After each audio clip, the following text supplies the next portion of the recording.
here for the Hazard Ground. Before we start with this week's episode, just a quick note, because events in the world have prompted us to make a special announcement, and we want to take a moment to remember Navy SEAL and Team 8 Commander Brian Bourgeois, who died December 7th after sustaining injuries in a training event. Along with Brian, we want to remember his family, his wife, and his children, and also his Naval Special Warfare family. Brian was as well as respected an individual as there is in the SEAL community. And from the SEALs that fought alongside him in combat to the soft support staff and leaders who directly supported their operations. Most importantly, though, Brian was a father of 5 children who will miss him dearly.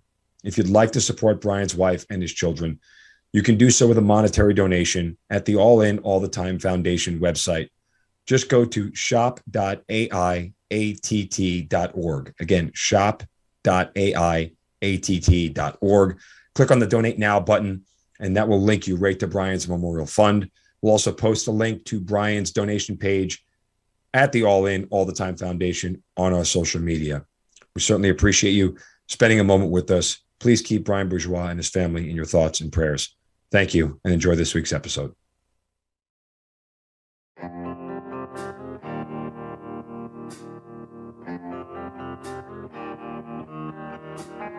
You're listening to Killcliff's Hazard Ground podcast, with service members from across the military sharing their stories of combat and survival. And now, here's your host, Mark Zinno.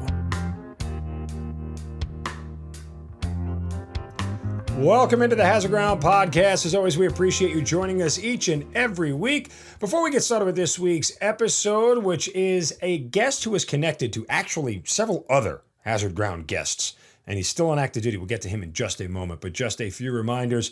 First, make sure you download that Killcliff TV app, guys, and you can get all of our episodes there as well as on our YouTube channel. But the Killcliff TV app is one of the other ways you can get the Hazard Ground podcast. Check out killcliff.com for the best clean energy drinks, including their Killer Cliff Sickle. If you're into CBD and can use CBD, this Killer Cliff Sickle is top of the line. I use Kill Cliff for a lot of my pre-workout and post-workout drinks.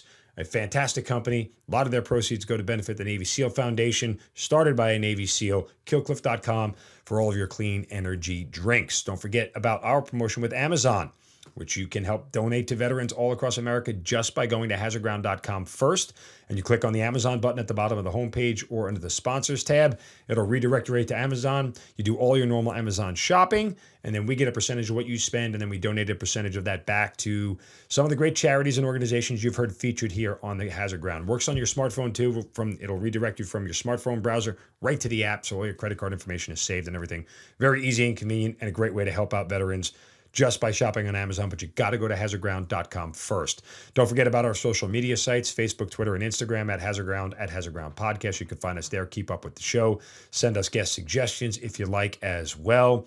And then finally, don't forget about leaving us reviews on Apple Podcasts. Grow the Hazard Ground community. There are so many of you who reach out to us, but we need to get those reviews up on Apple, so this way we can grow the podcast even bigger and better. So we certainly appreciate all of your support on that front. All right, on to this week's guest, who currently has served over 22 years and is currently on active duty in the United States Air Force with the rank of colonel. He's a senior pilot with over 1,500 flying hours in the A-10 Warthog and the AT-38 as an instructor pilot. He currently works in the Office of the Secretary of Defense, and he's also been awarded the Bronze Star and the Air Force Commendation Medal of Valor. He is John Coke Blocher joining us on the Hazard Ground podcast. Coke, welcome in, and thank you for joining us. Thanks, Mark. I'm good. Glad to be here. Just amazing. And I told everybody earlier that you were connected to some other guests. If you remember when we interviewed Billy Bob Thornton and Donk Strasburger, you worked with those guys during the invasion as well. Kim Campbell, who was a pilot who was shot down during the invasion of Iraq.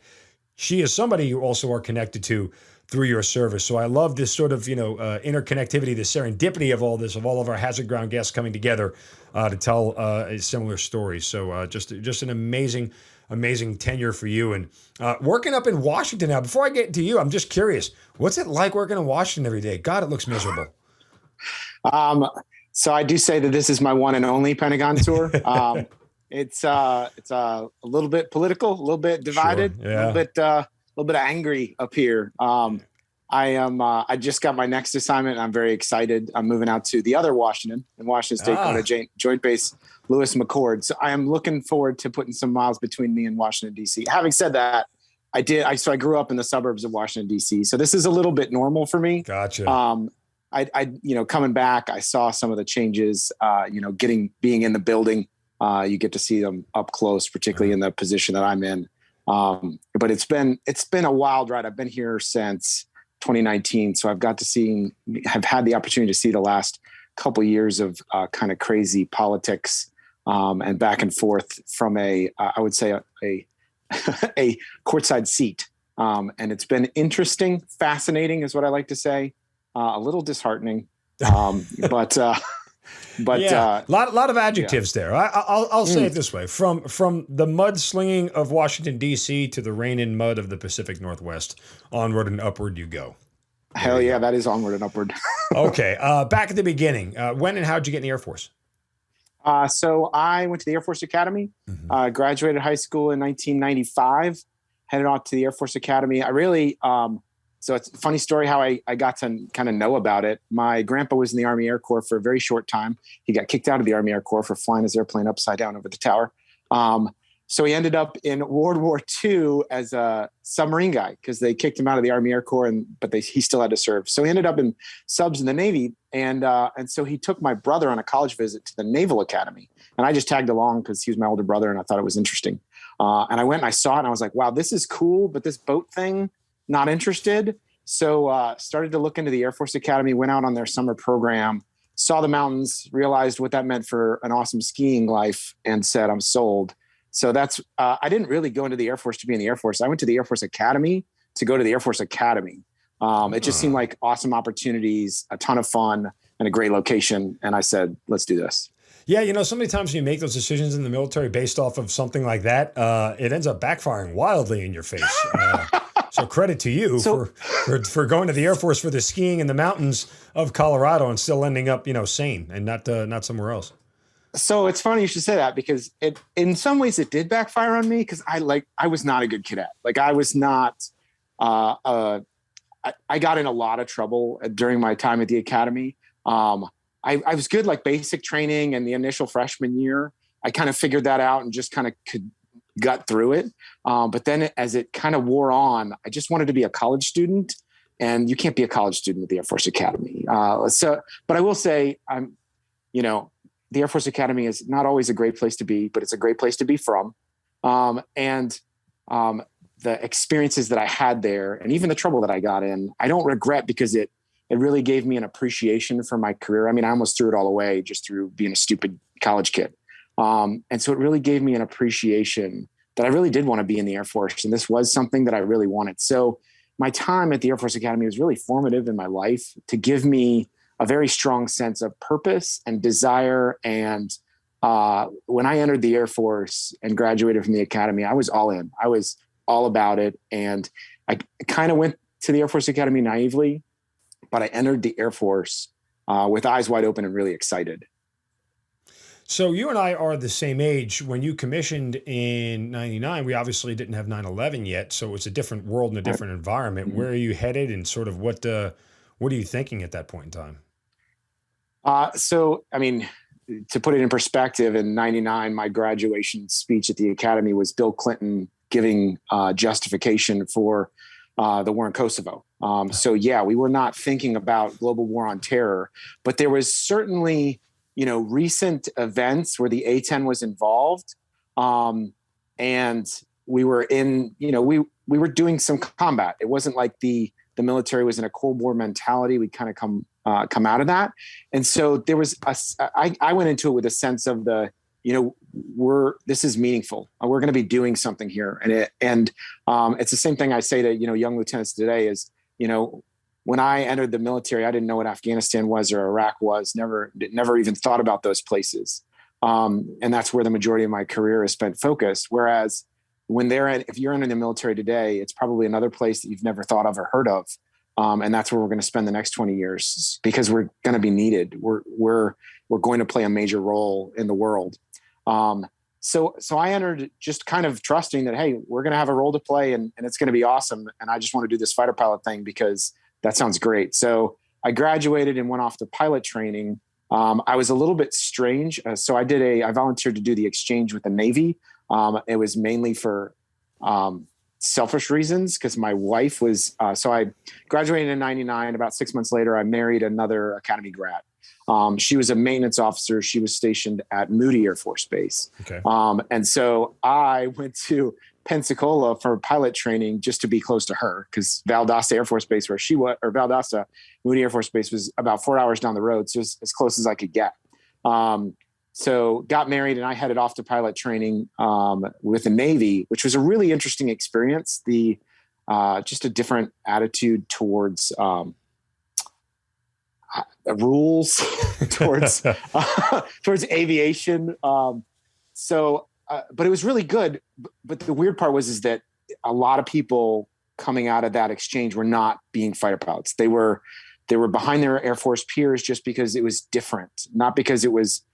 It just didn't prepare you as well for Air Force pilot training. And what happened was halfway through pilot training, you kind of had to shift. And I went to Vance Air Force Base after that, jumped into the T-38, much faster aircraft, now flying under Air Force rules and kind of ways of doing business. And it was a rough transition. So the fact that I was able to finish up pilot training and get my first choice and go fly the A-10, it's the grace of God that happened because I did not set myself up for success to make that path. It was a challenging path, but one that I certainly don't regret. It certainly put me exactly where I wanted to be. So where are you on 9/11? So on 9/11, I'm actually strangely at Moody Air Force Base. My wife had deployed to Kuwait in Operation Southern Watch, and she got home on September 6th, 2001. And so I was out at Moody. I'd worked it out so that when she got home, I would be as a student in the Introduction to Fighter Fundamentals course, which was being carried out at Moody. So on that morning, I had left our little apartment and was driving to base. And I remember as I drove onto Moody Air Force Base, I watched as an airman walked out from the gate, and right as he had just waved me through, and I watched him flick the sign from FPCon Alpha to Delta. I was like, what is that? I thought it was an exercise, right? Sure. Like we do this, right? Like things hadn't really changed. I was just going through the gate. And so I drive through the gate and I drive over to the squadron, and I run into my flight commander who's standing in the parking lot trying to make a phone call on a cell phone very angrily. Right. I remember driving up and getting out of the car and going, "Hey, Stan, what's up?" And he's just like, "Just go inside, watch the TV. The world just changed." So I walk inside, and I literally walk inside. And I don't know if it was a replay or whether it was actually the original time it happened. I just don't remember. But there was just this itty bitty TV right across from the ops desk when you walked into the squadron. And I remember looking up at it, and right as my first glimpse was an airplane hitting the tower. Wow. And it was absolutely shocking. I was supposed to be flying that day. I was going in to fly a sortie, one of my very last IFF sorties before I head off to go fly the T-38. That was my plan for that day. That did not happen, obviously. As you know, basically all sorties were grounded that day except for combat and pseudo-combat sorties where we launched people without weapons on board, but trying to figure out how to deal with this. But so I went and I sat down in the briefing room with a big screen up, and we just watched TV. And it was really surreal because you're sitting there in an Introduction to Fighter Fundamentals course, which is a training course. You don't actually have any weapons on that jet. It's the first time you get to use a jet as a weapon. The first time you ever take a T-38 and you start doing dogfighting and basic bomb dropping. But it's not a combat aircraft. It's a training aircraft. And all the instructor pilots that are there, every single one of them, they're all fighter pilots. They're all just ready to go, but they're sitting in a position where they're not in their jet to be able to go. So there was just an energy in that room of the world has changed, and I'm going to be involved in this. It was just an acceptance and a very rapid transition, almost instantaneous of I know this is going to affect my future in ways that I can't possibly imagine, but I'm all in. And everybody was all in. So it was really powerful. And actually it turned out that literally my next sortie was in the A-10 after 9/11. I went out. By then I'd graduated. Wow. I was just doing a last currency sortie that they waived, and they basically just said, go out and start flying the A-10. So after 9/11, my next experience in an airplane was in a combat aircraft, and I was ready to go. Where? In Afghanistan or Iraq? No, Tucson. So it was my very first sortie in an A-10. I didn't know how to employ the thing. So it wasn't time to go fight yet. It was time to go learn how to fight. Got you. Okay. So how long does that process take, and when do you actually get to your first deployment? Longer than you'd hope. Yeah, sure. So I got to Tucson, I want to say it was October-ish, 2001. And then FTU, Flying Fighter Training Unit, basically the training course is called the B course is what we call it, to become qualified to fly the A-10 and to employ the A-10 in combat is about a 6-month long course. So I spent 6 months in Tucson, Davis-Monthan Air Force Base, learning how to basically be a wingman. All I was qualified to do is employ the aircraft, air to ground, defend myself air to air, do close air support, do combat search and rescue, the basic missions as a wingman. That's all I was qualified to do. And so I finished that up and got out to my squadron at the end of the spring. I want to say it was May timeframe, 2002 now. And I arrived. And when I arrived to my first squadron, I effectively showed up. And my first experience in the squadron was doing a bag drag for my squadron to leave. They were going to Afghanistan, and I was missing it. So I was the brand new guy, wasn't fully qualified. You go through what's called a MQT, mission qualification training, right when you arrive to a new squadron for them to kind of put you through those last upgrades and to certify you as combat mission ready. I had not gone through that yet. So I wasn't ready to go to combat, but just barely not ready.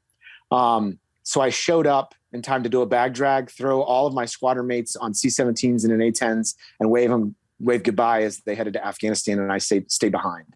And you would think that maybe I felt a sense of loss or this isn't fair, but I really didn't. I just knew that, okay, well, it's not my turn. My turn will come. So it wasn't like this sense of like, oh, I just missed out on something.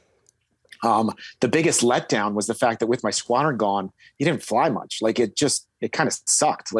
You were back home with a very small contingent of people. You were trying to get your upgrade done. You were trying to get, more and more experience, but you just didn't get as many opportunities as you wanted to, very hungry young wingman. So it forced me to spend a lot of time in the vault, learning about, enemy tactics, studying, doing, ground prep, ground emergencies.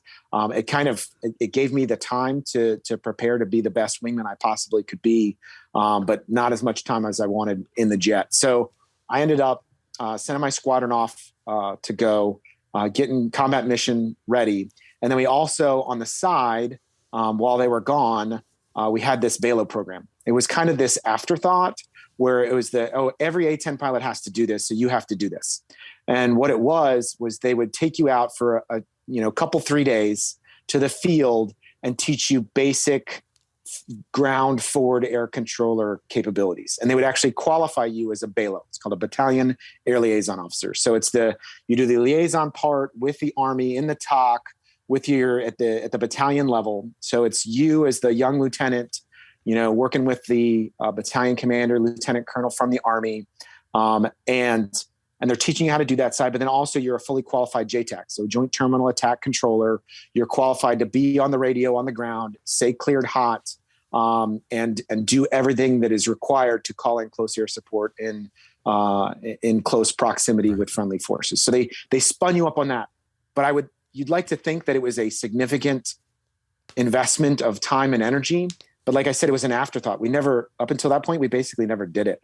And so it was a pencil whip. It was how fast can I do this? What's the minimal effort I can put in to make sure this is done? Because I want to go back to the vault. I want to go back to flying. I want to go back to doing my real job. And so I spent as little time as possible doing that and then press back to flying. My squadron gets back home. And very quickly after they got home, we kind of saw that writing on the wall about Iraq. You saw, so this was, they got back, late 2002. I want to say sometime in the September timeframe. And, you get back in September, March 2003 was the invasion. They're immediately turning as fast as possible to get ready to deploy. And part of it, and Donk might have told you a little bit about this in his, but they wanted to go before the other squadron. So our squadron, I was in the 75th Fighter Squadron, and I don't know the historics behind it, but the 74th almost always went first, and the 75th went second. I don't know, maybe it was just numerical order. Who knows? But but the 75th was like, no, it's our turn. We're going first, and so we were doing everything we could to spin up and get ready to go. And I was with it. I was all on board. I was a fully qualified wingman. I'm like, now this is going to be my turn. This is going to be awesome. Really excited. And December 2002, I will remember this day vividly in my memory. Right before I'm about to go off on Christmas leave for a few days, my flight commander, Billy Bob Thornton, calls me into his office. And he says, hey, Coke. It looks like we're going to Iraq, and you're not going with us. Wow. And just a punch in the gut. He just continued to go on. Hey, I know you know about the Balo program, and I know that that it doesn't generally get called on, but in this case, the Army is basically saying, I want everybody that's supposed to be on my MTO. I want everybody that's supposed to be going with me to war. And it just so happens that 269 Armor, we've decided to align your name against it, and you are going to be the first person out the door. So no warning. None of my peers had been grabbed to do anything else. None of my, didn't see it coming, was fully preparing to go fly, fight, and win, Mm-hmm. And just an absolute gut punch. And you go through the whole grief cycle, right? Like it's denial and anger and frustration. And, I look back at I missed the last one by seconds. What's going on? Just a sense of why me. I was a little pissed off. And this is just because you can't actually fly, right? Like you're still deploying, but you're just not going to do it in an aircraft.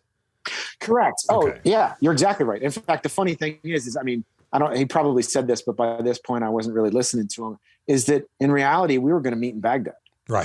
I was going to Iraq as well. I just wasn't going with them. Right. And so, but for me, that's not what I trained for, right? Sure. Like, that's not what I wanted. That's not what, they'd invested literally, we joke about it, but they invested millions of dollars to train me up. And now you're throwing me with an Army unit to go be on the front lines at that point, I actually thought to go be in a talk somewhere for somebody else to be on the front lines. Why me? Right. Why would you do this? So there was, I went home over Christmas kind of in denial, and just, spent a little time soul searching and, getting to that time to accept that, hey, this is what the plan is. Mm-hmm. This is what God's plan is. I don't know what the heck, but that's where I'm headed. Well. And I came back from Christmas break. I didn't take a long Christmas, and I came back and I'm like, all right, if I'm going to go, I'm going right now. I'm not waiting. I want to get there as soon as possible. I want to go down. I want to find the Air Force unit that I'm going to be embedded with. And if I can get to them before they even leave to go overseas, then so be it. And so in days, I came off of leave, and in 48 hours or so, I was fully ready to go. They kitted me up with, so the Air Force, right? This Balo program had tons of money. And so we had all the newest body armor. they handed me a brand new M4. I had to clean out the packing grease, laser sight on top. I was kitted out, Oakley goggles, brand new helmet. You don't realize it now because we see so many pictures of JTACs with the kitted out helmet and the kitted out everything. And most people have that now. Right. That was unseen back in the day. Like to have the concept of a Peltor headset or those types of things, that was a soft thing. The regular guys didn't get that. And certainly the Army didn't get that. So I got all kinds of kitted out and sent off to Fort Benning. And I'm the squeaky clean lieutenant, right? Like I am young and I look it, right? Like I look back at pictures of myself. I look like I'm 12 years old. So I go down to Benning. I meet up with the unit that I'm going to deploy with. It's the 17th ASOS. Meet up with a guy, basically the sergeants that I'm going to be deploying with, because the setup, the kind of the unit that goes at the battalion level is a lieutenant or a captain to be in the TOC, to be the leader of that. And then usually 3 or 4 JTACs/ROMADs. Back then we had, the JTAC and then the radio operator guy, airman, usually a really young guy. And so in my case, it was a guy named Chris Weeks, Zach Nell were my 2 other JTACs, and Erica Kendo was our young ROMAD airman at the time. And so our little group, that's the first time I met him down at Benning. We actually got to go out at Benning and control a couple of times, did a night control, and really I started the process. And the way I describe this is basically training like my life depended on it, right? Like I realized, kind of over that Christmas break, I realized I am not prepared for this.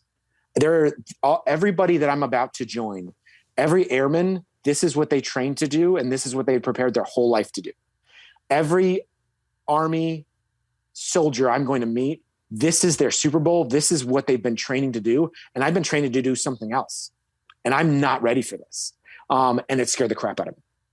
It really was a wake up call of I am in over my head, and it just got worse, far, far worse before it got better. So just to kind of continue the story and move this along, I go down to Benning, I jump on a rotator, we fly over to Kuwait. I jump in a Humvee, get picked up by, I think it was probably a staff sergeant, Josh Corbett. And he picks me up, throws my bags in the back of a Humvee, and we drive off into the middle of nowhere.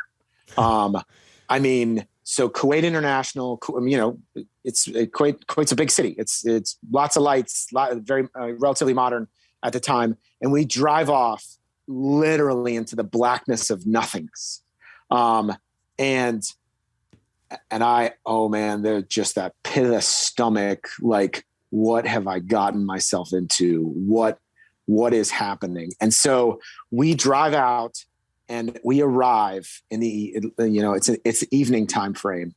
And Josh basically says to me, "Hey, just leave your bags in the car. I guarantee you there's a cub going on, commander's update brief in the TOC. We're going in right now."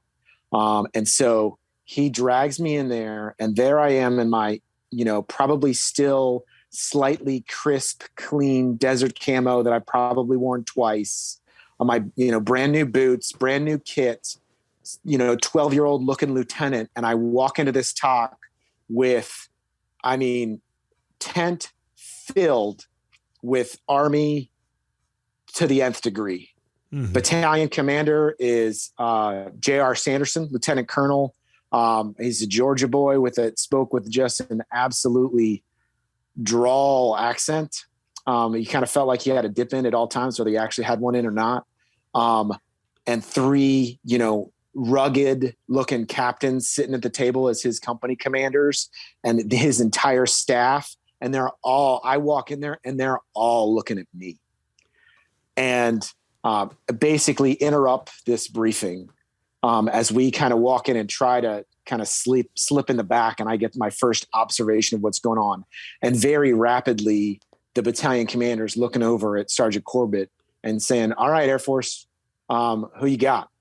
And so Corbett walks up and says, "Sir, I'd like to, introduce you to your air liaison officer who's going to be with you for the next however long time. This is Lieutenant Blocher." And I think he might have even, I probably think he mispronounced my name. Didn't even really know me.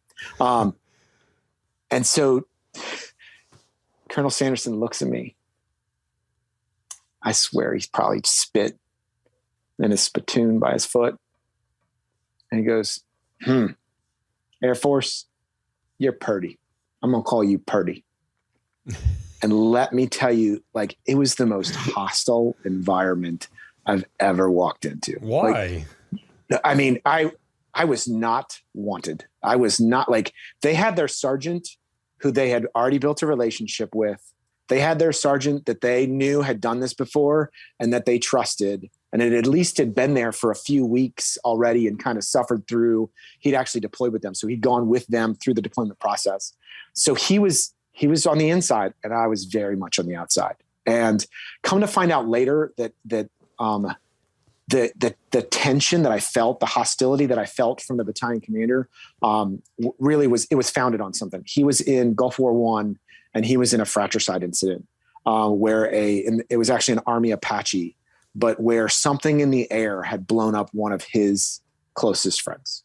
Wow. And so he had scar tissue that everything that I represented was the opposite side of. Everything that I was scary, something he couldn't control. Yeah, I mean, he said this to me. He said, look, we're driving into Iraq and there is nothing that the Iraqis have that can kill one of my Abrams tanks. There is nothing, but you can. He was scared of me. He was scared of what he knew a mistake from me could cause. And like I said, Right. I don't blame him, right? I know that I look like a 12-year-old lieutenant and that I look like I don't know what I'm doing. When I look back now, at that time, I was like, well, screw you, dude. You can call me Coke and I'll show up to your cub whenever I want to. Yeah, that didn't happen. So, Sounded great in your head, right? In theory, like it just works out up here. Yeah, I did. Thank goodness those words did not come out of the mouth. There was a filter somewhere in there that stopped them. So I did not get a welcome reception with the Army, and that lasted a while. And it even trickled down a little bit. Like I certainly didn't feel accepted by even the captains. I was a lieutenant, and most of my quote unquote peers that were doing the jobs that I was doing were all captains. So I didn't feel like I fit in, and I didn't fit in. I mean, I was the Air Force guy. And so I had to earn my way in, and that took a long time. And so, one of the ways that I started to earn my way in was just absolutely throw myself at my work, at my training, at everything. I was there for every brief. I was there for every extra opportunity to integrate, every extra thing. Like I mean, everything you could possibly think of. They set up a shoot course. I was going and shooting. They set up, an extra rock drill. I was there. Anything they were doing, I was always there because I knew I've got to figure this out. My life might depend on this, and I don't know what I'm doing. And so the Air Force even set up a bunch of stuff. We got to go control on the range there in Kuwait. And I just threw myself into every job I could possibly think of. I sat down with my ROMAD. I spent more hours with Eric Akendo and a pallet because I don't know if you're familiar, but at that point, the equipment that the JTAC was using, it wasn't that cool digital radio. You had one cool digital radio, and the only thing that talked to was the ASOC back. You could use SATCOM back to the rear, but you couldn't talk to airplanes with it. And so the radios you were going to talk to the Army with, you were going to have an FM radio to talk to the Army, a UHF and a VHF to talk to the Air Force, depending upon which type of aircraft, et cetera. And then you were going to have an FM radio to talk to the Army, UHF, VHF, and so all of these are different radios. So you had this huge pallet with this huge battery, and everything always broke. It looked like an old electrical, cords running from one radio to the next with power, and then you had to deal with encryption to make sure you could encrypt things. So that's another piece of equipment. And so it was painfully intricate. I was not trained on it. So I just sat down with Eric and I was like, dude, teach me everything. I need to be able to build this thing from scratch. And so I became a ROMAD. I became a radio operator.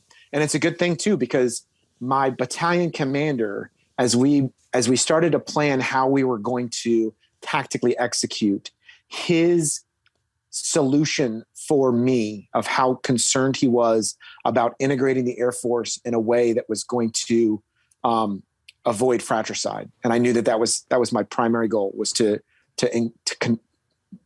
gain his trust and prove to him that there was never going to be a fratricide incident. Sure. His fix for that, his solution was to put me in a 113, which is an armored personnel carrier, about 100 meters off his right flank, flying wedge off of his tank. So he was going to drive around in his Abrams, and I was going to be in this 113 that was right behind him. And what he did is he took the FSO, a guy named Andy McLean, fire support officer. He was the head artillery shooter. I was the head, airplane guy. And he was going to put us in the same vehicle, standing next to each other, so that we could deconflict one another, and all of his indirect fires would be physically close to him as well as properly integrated with one another. That's smart. It is. It really, and honestly, it was the best solution you could possibly make. The difficult part was, I got to tell you, Josh Corbett wanted to be the guy standing there, my staff sergeant, because he knew that he was probably more qualified to do it than I was, because he'd been training for that. Through circumstance, his wife was pregnant, and he ended up, I think in the late January, early February timeframe, he actually went back home for the birth of his kid, and he did not make it back before we rolled north. So it ended up not actually being an argument. It ended up, I was the only option.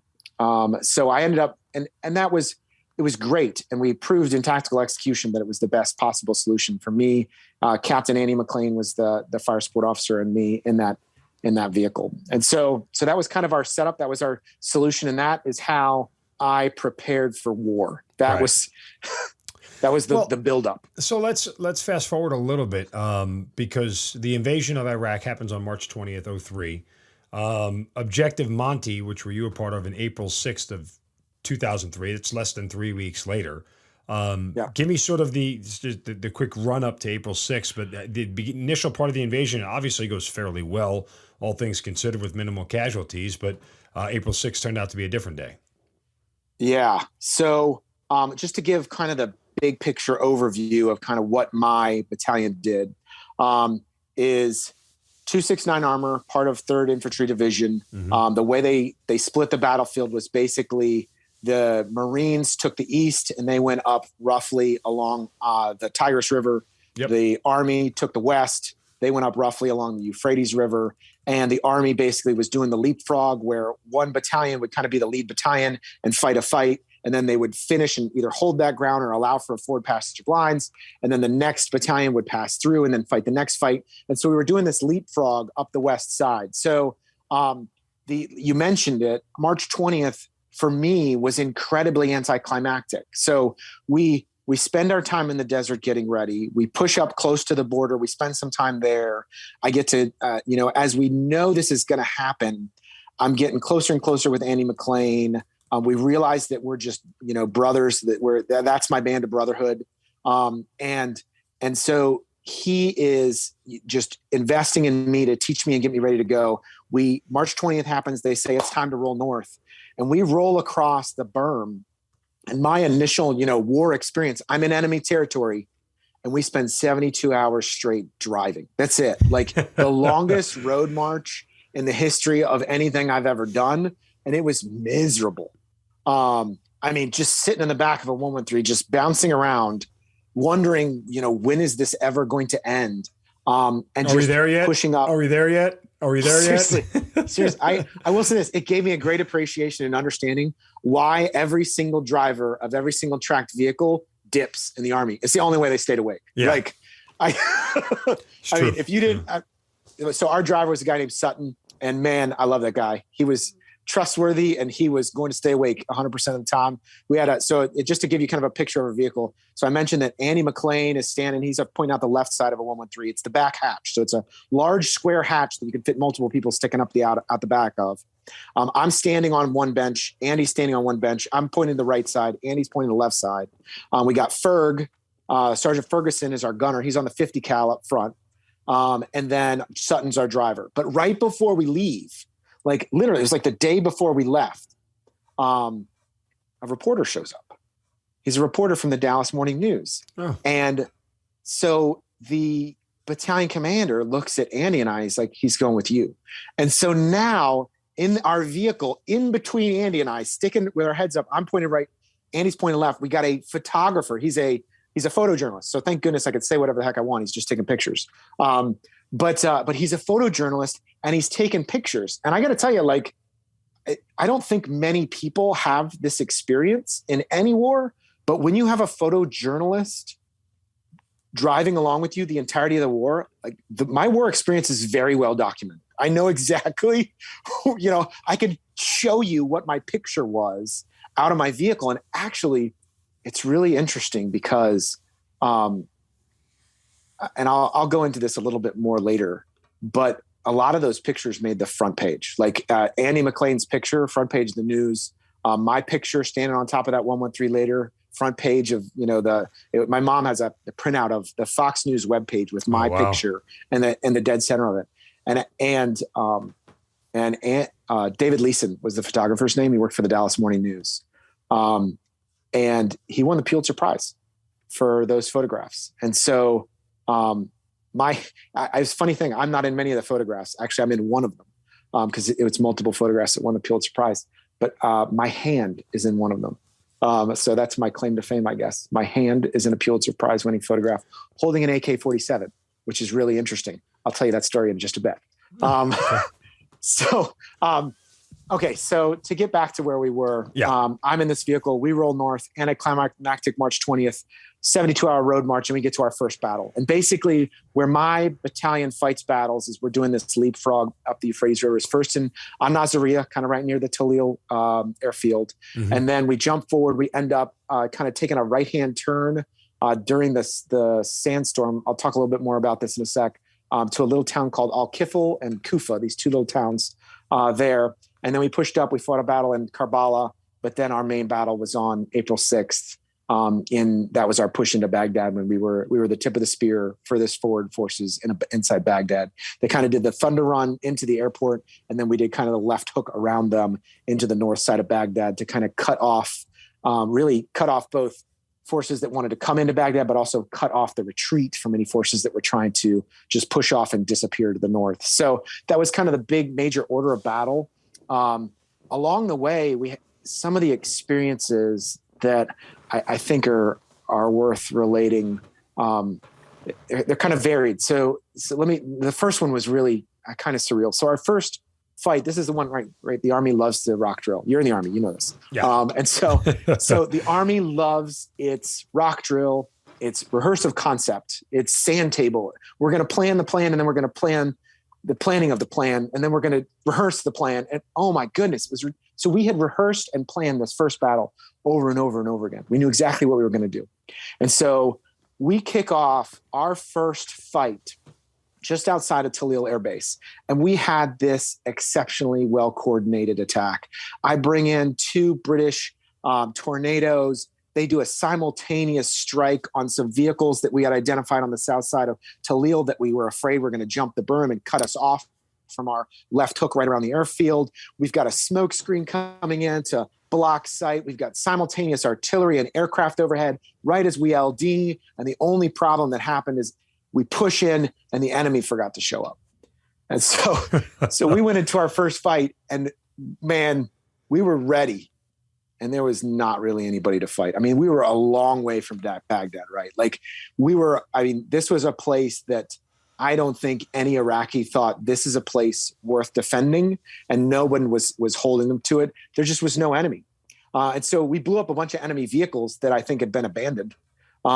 We saw shadows, and we probably shot at them. We did recon by fire, but basically we pushed around, and our final objective on that day was a bridge as well.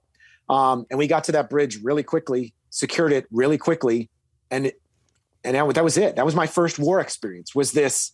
The first time I ever said cleared hot was probably blowing up something inconsequential in a really well coordinated way.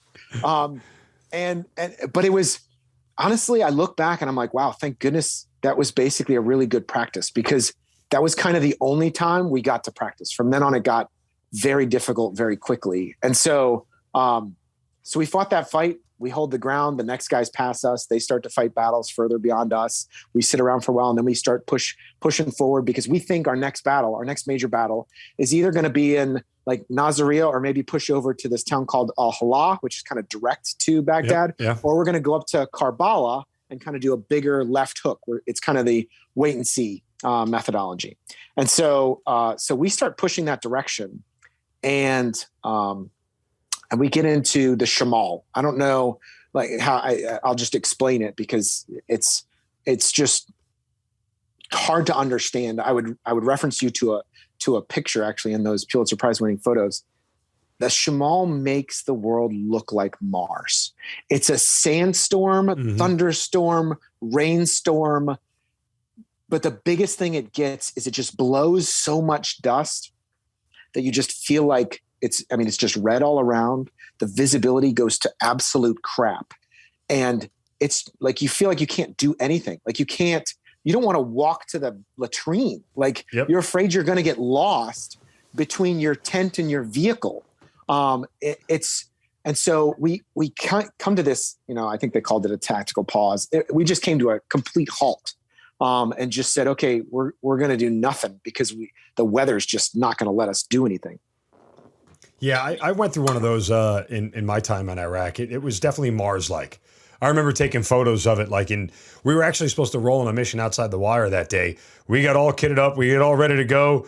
We started driving through post, get to the flying man at Bayap, and we thought, dude, we're nuts. This is stupid. Forget the idea that it's going to be impossible to get where we're going and figure it out when we can't see anything. It's just a bad idea overall. Something was bound to go wrong. So we turned around and went back and called it a day. And we came in with this nice little coat of just dust. Orange dust all over you. Yes. You were very happy I was very happy with my Oakley goggles because man, that dust was nasty. Yep. But so the problem though was that one of the cav units that was off to our east was in contact while this Shamal was going on, and they weren't able to break contact. Then eventually they took some casualties. They had lost a helicopter, which was forcing them to continue to press on.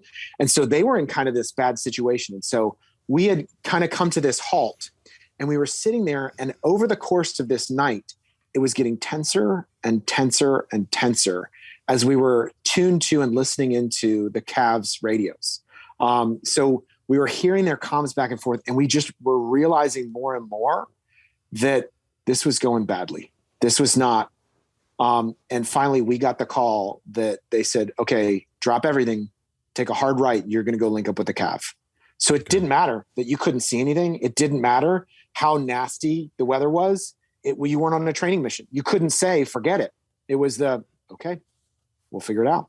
Sure. And so we manned up and we jumped in our vehicles, and we, in very, very tight formation, started inching our way to link up with the Cav. And so we basically did kind of a hasty huddle with the leadership of the Task Force 269 armor, and figured out, who exactly was going to be in lead, what order we were going to do the march in, who exactly was going to go. We ended up deciding to take the whole task force. And so in very close formation, we press out in the middle of the night, in the middle of this absolutely, I say in the middle of the night, but I don't think it was night, but it felt like it was night. It was, I think it was the middle of the afternoon, actually.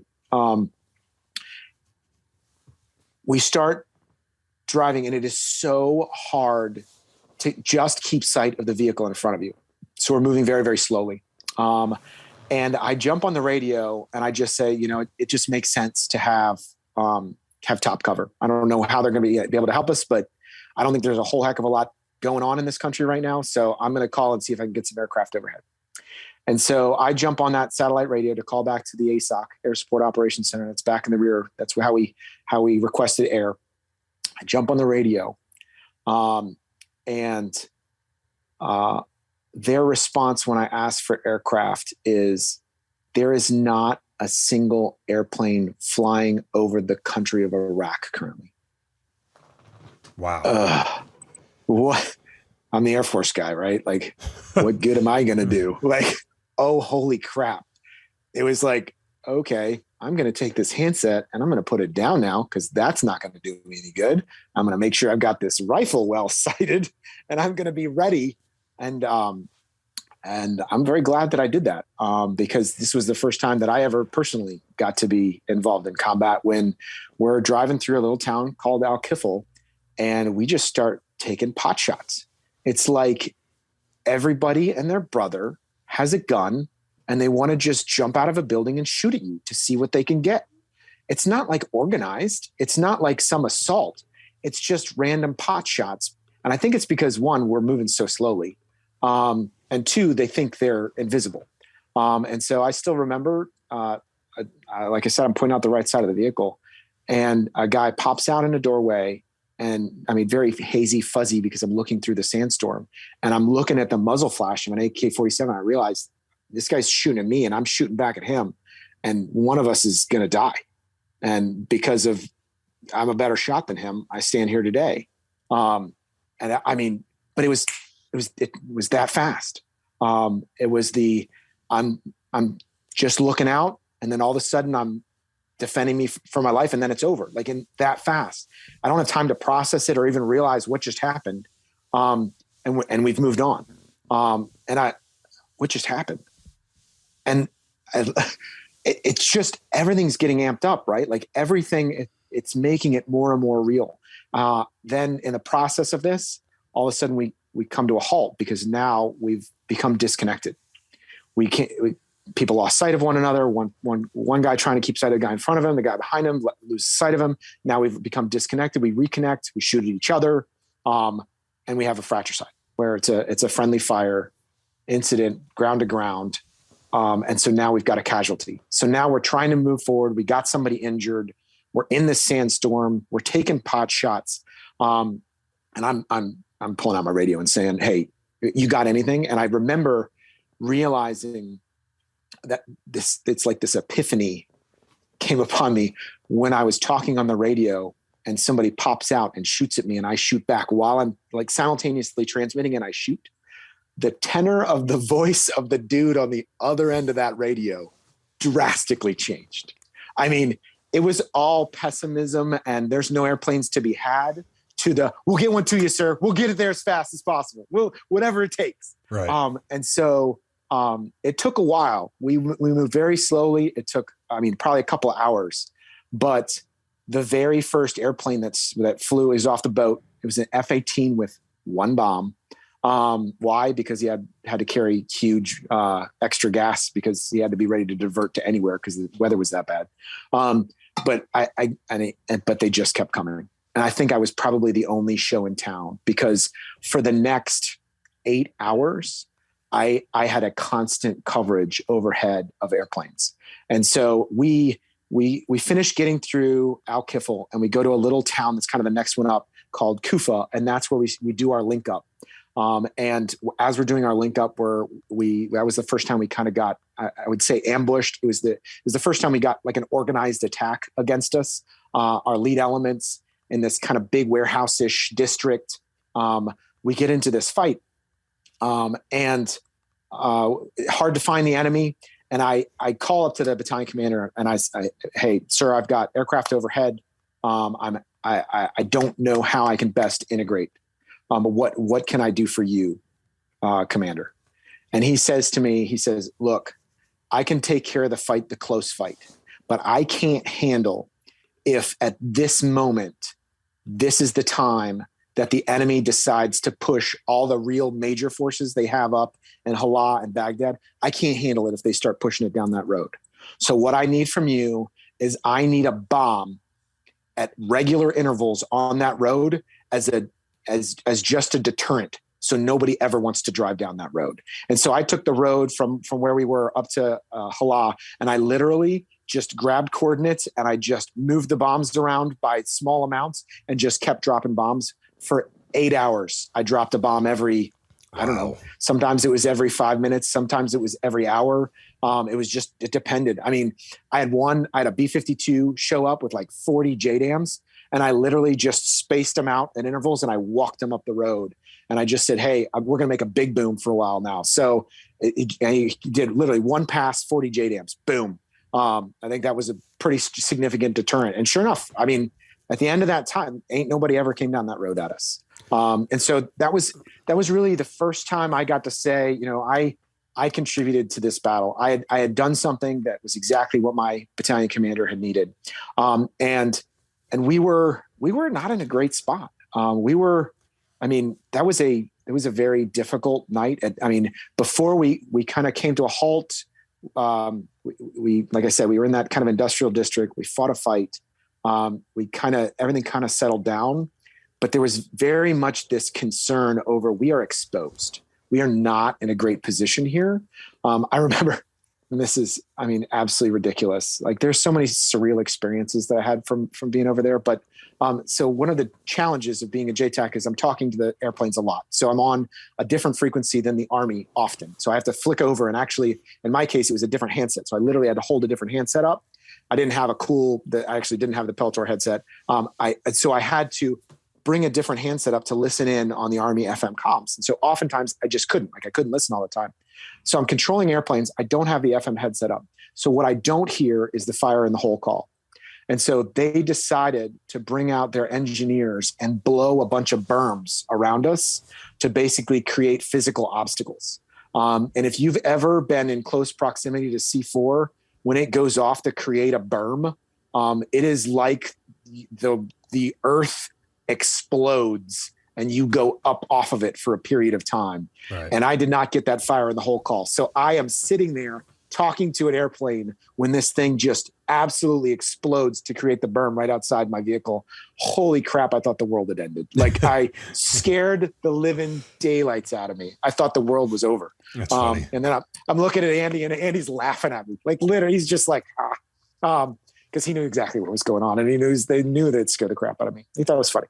Nice. So you get this experience, and you're starting to feel like you have a better understanding of your job. As you get to April 6th, though, does that understanding, sort of backfire is not the right word. Does it come into play? I mean, are you able to use it going forward? So I hadn't earned it yet. I had not earned the respect of my battalion yet. I'd integrated.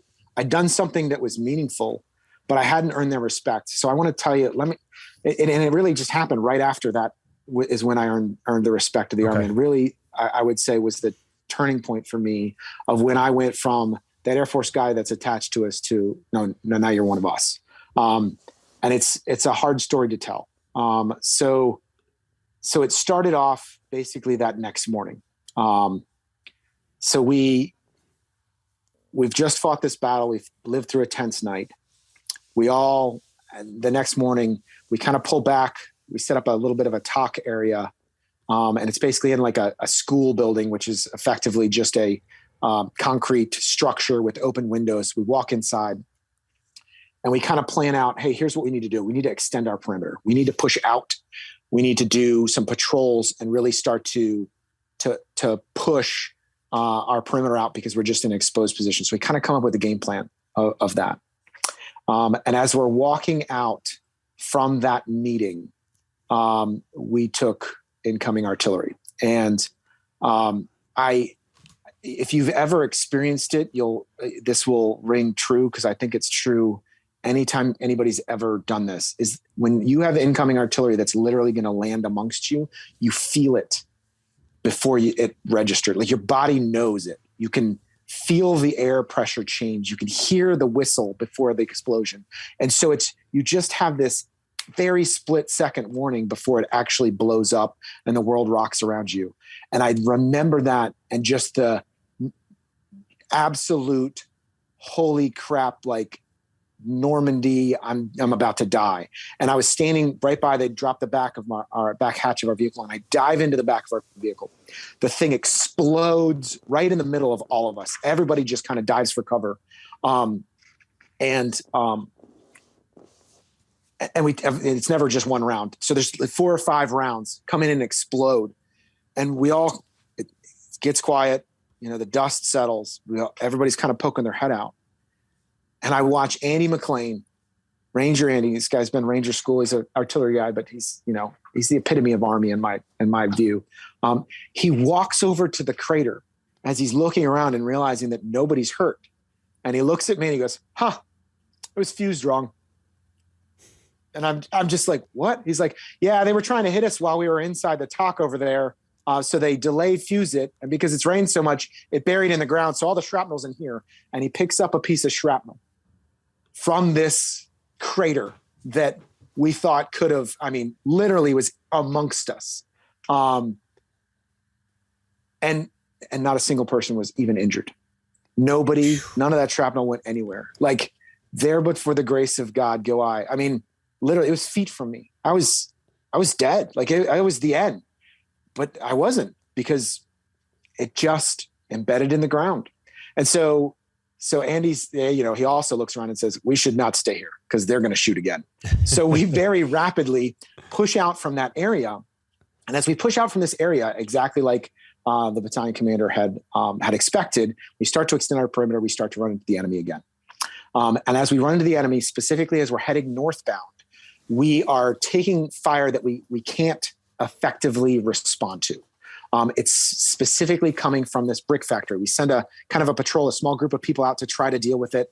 Our scouts can't deal with it. We can't. And so there's basically about a mile to our north. We can see it. We're kind of on a bit of a rise. We've come to a halt and we're looking out at this brick factory, big, huge chimney out the top. And at that point, the brigade commander had come up to basically see what was going on with 269 armor. And so we're sitting there with oversight on this, and they all look at me and they say, all right, Air Force, all right, Purdy, how about you bring in a B-52 and you blow the crap out of that? And I was like, well, hell yeah. Okay, I'll do that. And so I jump on the radio. Hey, I need a B-52. They were, to be honest, the airplanes were still, it was just the next morning. It was not a full ATO. We didn't have a ton of airplanes at that time. So I got a B-52 that showed up, 10 or so minutes later, and he checks in and he's got dumb bombs. Does not have JDAMs, nothing laser guided. It's just a bunch of Mark 82s. And I say to him, and everybody can hear this. Like, I am literally, everybody's like gathered around me and they could hear my radio and they could hear them checking in. They know exactly what's going on. And I turn to the brigade commander, who is the one that's effectively saying, do this. And I say, sir, I can't do this. He's got dumb bombs. They're not going to hit. Does not meet your intent. And he walks over to me and he puts his finger in my chest and he says, you drop those bombs. Wow. And I'm sitting there and I just know in my heart of hearts, I'm just like, this is not the right decision. This is not what I should do. And I'm looking at this 06 and I just don't have the guts to say no. And so I do the best I can. I've got very accurate coordinates. I tell them exactly where it is. I give them the exact coordinates. I spread their bombs out so that they will, if it's a little bit off, it's still going to have effects. But we're sitting there and this B-52 comes in overhead and he says, in hot. And I say, cleared hot. And he says, bombs away. And it takes a long time for those bombs to hit. And just to kind of give you the picture of the way the battlefield's set up, you've got, we're to the south, we're looking north, basically along a road. A brick factory, rather large brick factory, is sitting on the east side of the road. On the west side of the road is it's not residential, but there's some houses. There's some kind of, they're not very nice, but they're houses-ish. Brick factory, road, houses. The bombs land here behind the houses. Just blow the living crap out of nothing. And everybody looks at me with disgust. Just absolute disgust. Like I have utterly failed. And I look at this brigade commander 06 and I just want to frickin' hit him in the face. Like I'm pissed because I knew it was the wrong thing to do. Mm-hmm. And I just pissed. And so we send another, basically they just like blow me off. Okay, we're going to send some more. So we send another recon out to try to figure out how we're going to approach this thing. They take fire from the brick factory, and 27 people walk out of those houses bleeding from the ears. Not dead, thank God. But I had literally caused so much pressure from 40, 50 bombs from a B-52 that they were bleeding from the ears.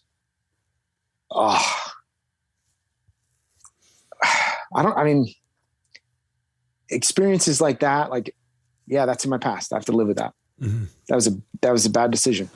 I wish I could go back and change that. How did that solidify you in the eyes of people, or it didn't? Like the eyes of the people in the battalion? It didn't at all. So here's what happened. The brigade commander leaves, and I turn around to the battalion commander after they come up, because they come back and they're like, we still can't do this. They're pissed. And I'm like, sir, give me another chance and let me do it my way. And I'm pissed. And he's like, okay, fine, do it your way. And so I call in 2 A-10s. And I get 2 A-10s 10 minutes later to show up, and they roll in over and over and over again. And everybody's still standing there, and they're still watching. And this time they know this isn't what the Army told the Air Force to do. This is what the Air Force said. This is what right looks like. This is how we were supposed to do this in the first place. Right. And I send 2 A-10s home Winchester. They both shot 2 Mavericks, 2 full pods of rockets, 1,000 rounds of 30 millimeter each, and 4 Mark 82s each. In fact, one of them with a Mark 82 shacked the chimney of this brick factory and knocked it over while my entire battalion watched. And everybody knew this is what Koch wanted to do the entire time. That is what gained me respect. When they realized that if you let him do what he knows how to do right, then he's going to do it right. And I still remember, and it's really, it was transformational, because the change was not just, it was visible, but it was also overt. The way I was treated from that moment on by the battalion commander was drastically different. So much so that I mentioned earlier that we had been in that fight the night before with this industrial area. Well, in that industrial area, there was a soda factory, in a town called Kufa. And so the soda was called Kufa. Well, I don't know. You didn't ask me earlier about my call sign. My call sign's Coke. Mm-hmm. And it's not, there's no cool story to go with it. So it doesn't, it's Coke Blocher. It rhymes with my last name. It's cool because I can wear Coke merchandise and look like I'm wearing my call sign. But nobody in the Army calls me Coke, because on that day, the battalion commander looked at me and said, "You're not Purdy. We're going to call you Kufa. You earned that call sign." And so from that moment forward, I was Kufa. I was part of that unit. I was respected by every single person there. And I was an integral part of every battle. That is where I gained the respect that I had to put it to use later on in our battle in Karbala. I had to put it to use in our battle on April 6th, like you read about. But for me, that experience was something I will absolutely, I'm so thankful for, and I will never forget, because that's the day that everything changed for me. And the perspective I now have on this entire experience is drastically changed from that moment. And it went from, a bad decision to, the absolute best thing that I could possibly happen. So that was a big deal. That was a big day. Yeah, absolutely. And so I don't want to spend, too much time dwelling on this, because I know I want to talk about April 6th as well. Let's do it. To talk about Donk. But I want to tell a couple of stories along the way, because I think I just need to express the ridiculousness of war, the craziness of the experience that I was in. So it just bear with me and pause, because I just want to tell a couple of stories that I still look back on and go, what? And so there we are. We've just fought this battle. We move up to Karbala. We fight a night battle in Karbala. It was the first time I ever called in somebody danger close. First time I ever fought under NVGs, where you see all the bullets flying, scares crap out of you, because you can actually see how close you are to dying. But after Karbala, we're waiting to fight the big fight in Baghdad, but we're waiting around, right? Like, so it's sequencing matters, right? So the timing of when we're going to take Baghdad International has to be timed and sequenced properly for then us to cut off to the north. And so we had a period of time where we're basically waiting around north of Karbala, waiting for the big fight. And this is when basically 3 stories of ridiculous magnitude that just illustrate, I don't know, just the craziness of war, the craziness of that experience. So one day we go out on the small patrol, and it's just a command element. So it is the commander's tank, my 113, and one other tank. We just go out on a small patrol. We behind friendly lines, and we drive out to what was kind of a suspected depot. They're like, we think this is a weapons depot. We don't know exactly what it is. And so we drive into this depot, and I'm looking around, and they're like, what are these? And I'm like, I know what those are. Those are SA-2 and SA-3 missiles. Literally stockpiles of them, like hundreds of them, like a ton of SA-2, SA-3, all sorts of surface-to-air missiles, surface-to-surface missiles. And we had just happened upon them on like a tick. And so I'm like, boss, can we like leave and just call in a bunch of airstrikes and just make this thing disappear? He's like, yeah, sure.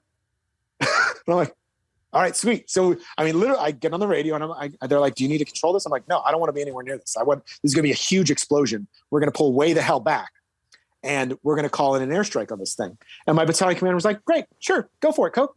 And so we're driving back from this. And he's just told me, yeah, I'm going to go blow up a bunch of these missiles. So I call in this strike. It's inbound. Great. We're driving back. And I look over and we're, multiple miles away from this thing, heading back to where our talk area is. And in this grove of palm trees, I see an SA-6. SA-6, that's the thing that shot down Scott O'Grady. It is, particularly as an A-10 pilot, it's like my worst enemy, right? Like it is the thing that can shoot me down without warning, it's the thing can reach out and touch me. And I say, no, those are my bros up there. They're not, this thing is not staying alive. And so I say to my battalion commander as we're driving back, hey, sir, there's an SA-6 over there. We need to neutralize that. I cannot leave that on the battlefield. And he says to me, literally, so he's in his tank. He looks over me outside his vehicle, looks at me. So we're talking on the radio, but he's looking at me. And he goes, Coke or Kufa, you want to shoot it? And I was like, sure, sir. He's like, you want to shoot it with my tank? And I'm like, yeah. And so he's like, all right. So he hops out of his own tank, calls me over. I jump out of my M113, walk over to his M1A1 Abrams tank, points the tank at it, points the barrel at it. And I got to squeeze the Cadillacs and put a 120 millimeter multi-purpose anti-tank round in the side of an SA-6. And let me tell you, that's a big explosion. It was only probably about 700 meters away. It was not hugely far away. And I put it in the chassis and the chassis exploded. And then as soon as the chassis exploded, the missiles lit off and fired and exploded. So this was this huge, as this thing is blowing up, we're like running away because it's like explosion after explosion. Then another missile cooks off and another explosion. There's a great picture on the internet actually of it exploding because David Leeson was there. So we took pictures of it. But it was out of the blue. Like I got to shoot a tank and blow up an SA-6. Like what kind of experience is this? Which one of my peers are going to be able to do this? That's so awesome. Like who gets to do that? And so like, I'm on this high, right? Like this is the greatest. And then very rapidly after that, I'm scared out of my wits because I get back into my 113. We start driving back to our talk and we pass this guard shack, right? Like, so there's this guard shack of that same post that we had just been in, this weapons depot. And Andy sitting right next to me, he calls out the battalion commander and he says, hey boss, there's some mortars behind that. We can't let those be. We can't let those stay there. And battalion commander by this point is like, great, take care of them. I'll meet you back at base. So he takes off and it is just me and Andy and our vehicle. And there we are. And Andy looks at me and says, come on. And I'm like, come on to do what? Go get the mortars. And he goes, you go clear the building. I'm going to go around back and get the mortars. I'm like, Andy, I'm in the Air Force. What? I don't clear buildings. He's like, go clear the building. I'm getting the mortars.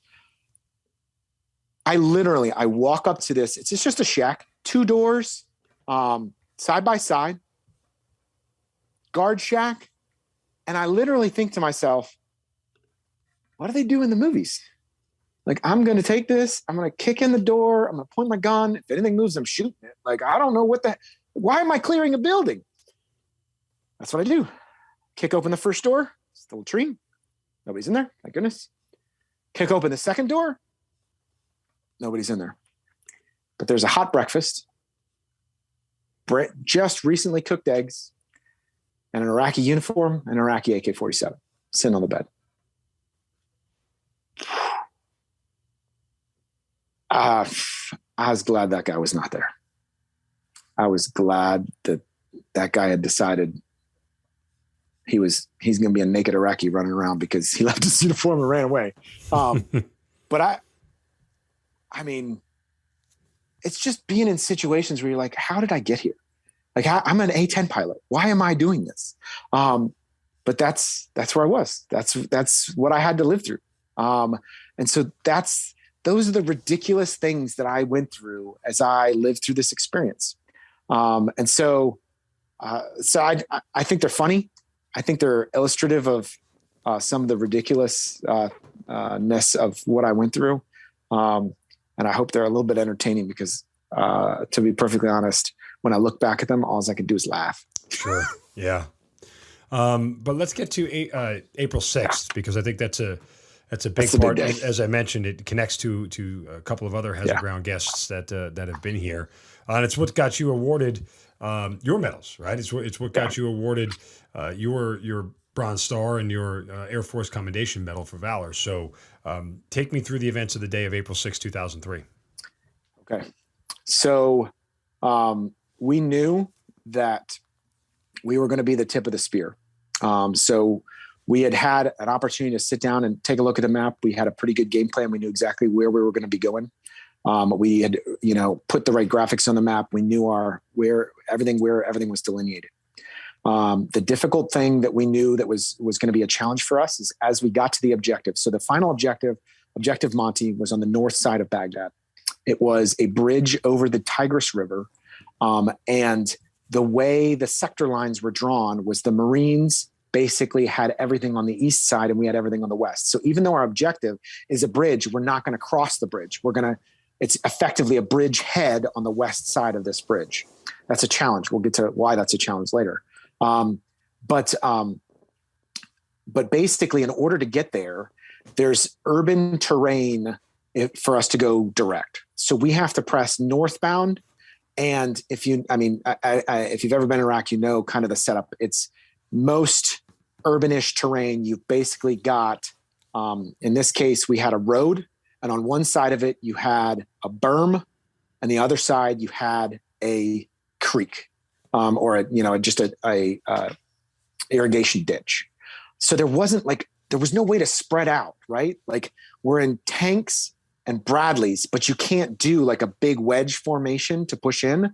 So we drop into column. And so in this fight, we've got, my battalion commander was kind of a bit of a cowboy. He was always at the front of the, lead of the pack. That's why me being in that vehicle works so well, because oftentimes I was on those front lines. So specifically for this fight, we had, lead Abrams of the lead company commander in his vehicle, battalion commander in his vehicle, and then me in the 113 with all the antennas sticking out the top. I called it a target, right? The least armored vehicle there. And I was very close to the front lines. And I realized how exposed I was and how, suck it up though. We're going to war. This is what's going to happen. And so we're in column pressing up this road. And sometime early morning, we do a forward passage of lines where basically, some other unit had kind of gotten to an X point, set up shop. And now we were pushing through their front lines. And now we were going into enemy territory where we knew, hey, we're going to run into a fight here. This is not going to be uncoordinated. This is not going to be just AK-47s. This is going to be an RPGs. This is going to be something significant. And we were right. As soon as we went through the forward passage lines, we immediately start taking coordinated fire. And AK-47s, RPGs, but then the big thing is we started taking artillery. We're northbound. And we had planned this. So we had planned to have aircraft overhead. And I had put in request after request after request. It was hey, I don't just need a two ship. I need everything you got. And I learned earlier that if you pull the trigger at the same time you request the aircraft, they tend to just send them your way over and over and over again. And so I put in all these requests and I just wanted anything and everything you can send my way. And it turns out that we were the only show in town that day. So aircraft just start showing up from the second we cross. We get, first two A-10s show up, first two F-15s show up. I'm sectoring the battlefield. I've got an F-14 that comes in overhead. He's airborne forward air controller qualified. So I can basically focus on just the fires while he can do the rack and stack of the aircraft as they're coming in. So we're coordinating between me on the ground and him in the air. And we just start calling in strikes, and strike after strike after strike. And we're just, target rich environment. We can see them in front of us. There's muzzle flashes all over the place. So that even the aircraft, they're calling out targets to me before I can even see them. Hey, 5 clicks ahead, there's another, I see another artillery piece. I see a BMP, I see this. And so we've got all sorts of targets. And I literally can't get my aircraft in fast enough, can't clear them hot fast enough, can't blow up enough stuff. And I say to my battalion commander, I'm like, hey, sir, Colonel Sanderson, can we slow down? Because I got so much stuff in front of us that I can take care of if we slow down. And he says, all right, Kifl, we're going to stop. You tell me when to go. Oh, okay, sir. So we came to a full halt for the Air Force to prepare the battlefield. And I can't get them to drop enough bombs. I've sectored them. I've sequenced them. I've got as many aircraft as I can get overhead, and they're rolling in as fast as they possibly can, as fast as I can do the talk-ons, as fast as they can find the aircraft. I actually watched the HUD video of one of the A-10 pilots that was there that day. His wingman was a guy that I'd been through FTU with, Animal Cheel. But I watched this, and he almost killed himself. Because he was rolling in so fast, he wasn't gaining enough energy and extending from the targets, because he was like, oh, another target, got to get it, another target. And so he almost killed himself by hitting the ground because he was so target fixated. But in the process of this, the ground situation starts getting hotter and hotter. I mentioned that we start taking artillery. And so at one point, while I'm controlling all these aircraft, I'm just so focused on what's going on. Ferg's realized that I'm not really covering my side of the vehicle very well. So he's shifting his field of fire. He normally kind of was forward and right. Andy was covering the left side, and I was kind of rear and right. Well, Ferg just kind of turns and kind of is covering everything over there, because I'm not really paying attention to using the gun in my hand. And even though targets are popping up right in front of me as well. And then Andy grabs me on the back of my armor and he pulls me inside. And he's just, it's too hot. It's too hot. You're going to get hit. There's too many bullets. You're going to get hit. And we're, literally you can feel the bullets going right over top of you. And like seconds after Andy pulls me inside, an artillery round lands right behind our vehicle, and it pitches us up into the air, and I get thrown forward, and I hear Andy just yelling, go, go, go. And Sutton slams on the gas and just going as fast as we possibly can. We catch up all the way to the vehicle in front of us. He even runs into the tank in front of us to try to push him faster. And the artillery rounds keep landing right behind us. And I'm just, every time one lands and pitches us forward, I'm just like, the next one's coming inside. Then like, it's over. This is the end. This next round is all we've got. And it's fear. I mean, I'm shaking as I'm telling the story. Were you surprised at how well they had you dialed in? No, because we're on a road. We're so constricted. To be honest, I was really glad that by that point, my battalion commander was smarter than me and said, we can't stay stopped for too long. We got to go. And so we'd started moving again, because they had dialed us in, and he knew that. He knew that it was going to get ugly. But at that moment, as those artillery rounds are landing, I had just had to swallow down the fear and just do the, you know what? If this next round comes inside this vehicle and I'm done, then so be it. But I'm going to do my job to the very end, and I'm going to do it as well as I possibly can. And so I remember, I didn't really put my head out. I just looked up just enough. And right as I'm looking up, it just so happened that pass was an A-10 literally coming right over top of us. And so I look up at an A-10 that was, I just watched his HUD, got all the way down to 50 feet right above us. I was so close, I felt like I could touch him. And he is hitting targets right in front of us, while I've got F-15s over here that have sighted in those artillery pieces that are shooting at us, and they're dropping bombs basically simultaneously. And I'm just like, I'm doing this, man. And I just swallowed, cleared hot. I'm doing my job. I'm doing it to the best I possibly can. And if this is the end, then this is the end. And it wasn't. We kept driving. Artillery rounds missed. We took out the artillery that was shooting at us. We keep pressing forward, and we keep fighting, because we we basically were in contact from the moment we did our forward passage lines all the way to the objective. And it was like 40 kilometers. Like this was not a short battle. Right. And it was a fight the entire way. So we pressed northbound, and then the plan was, as we executed, we take a hard 90-degree turn. As we take that hard 90-degree turn, I look around, and that was kind of the first time I had the full realization of I did all this, because everything was burning. Like right. I saw like a line of artillery pieces off to the west, and I'm like, oh, those are the ones they just targeted. Yeah. It's kind of a sense of pride, right? Like, where I'm just like, yes, that's how it should be. And so we take a hard right turn, we start pressing towards, and we just continue to fight. We're still, I can't possibly take care of all the targets because there's that many out there. And we eventually fight our way all the way to Objective Monty. And as the day wore on, the weather gradually deteriorated. Some of it was just kind of a cloud cover that was coming in, kind of a haze layer, but then added to it was battlefield smoke. Just smoke and more smoke and more smoke.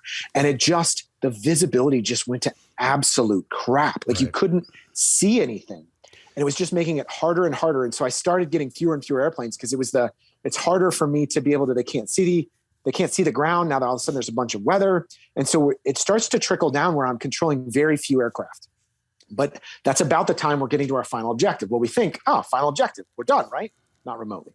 And so as we get to the final objective, Assassin Company was our lead company. Company commander is a guy named Captain Stu James. And he digs in right there along the river. And so so just to give you kind of the picture from a ground point of view, if you listen to Donks, you'll hear the air point of view of what this kind of looked like. Yeah, well, that's what I was hoping we could get to, the connection between it all. Yeah, so we dig in, and basically you've kind of got, Tigris River is kind of a little bit down in a valley, and then you've got kind of berms on both sides of the river. And then those berms come up, and then they kind of come back down. So we're kind of behind. There's a little bit of a berm along the river, but what it really does is it makes it really hard to see the other side, because the same thing's true on the other side, where it's kind of blocking your view of the other side of the river. So we're looking across the Tigris. We're not supposed to, we can't just willy-nilly shoot. It's a restricted fire line. The Marines are supposed to be over there, remember? So they own that sector. And we've got this bridge. And as you know about bridges, they kind of go up and they peak out, and then they go back down on the other side. And so we're sitting there, and we realize this is not an awesome position to be in. This is not, like, we feel okay, but we're a little bit exposed. We're not in an awesome position. And so we leave as my vehicle and the commander's vehicle. That's how I leave and pull back from that position. So now I'm not on the front lines anymore. I'm not sitting with that lead company. We pull back a couple clicks to the west, and we start setting up our TOC as our other elements start to get into positions. We're trying to block to the north along this canal. There's a couple other smaller bridges across a small canal. We're blocking, trying to link up with some forces that are down to our south. So we're kind of arraying, and we're setting up our TOC kind of in the middle of it.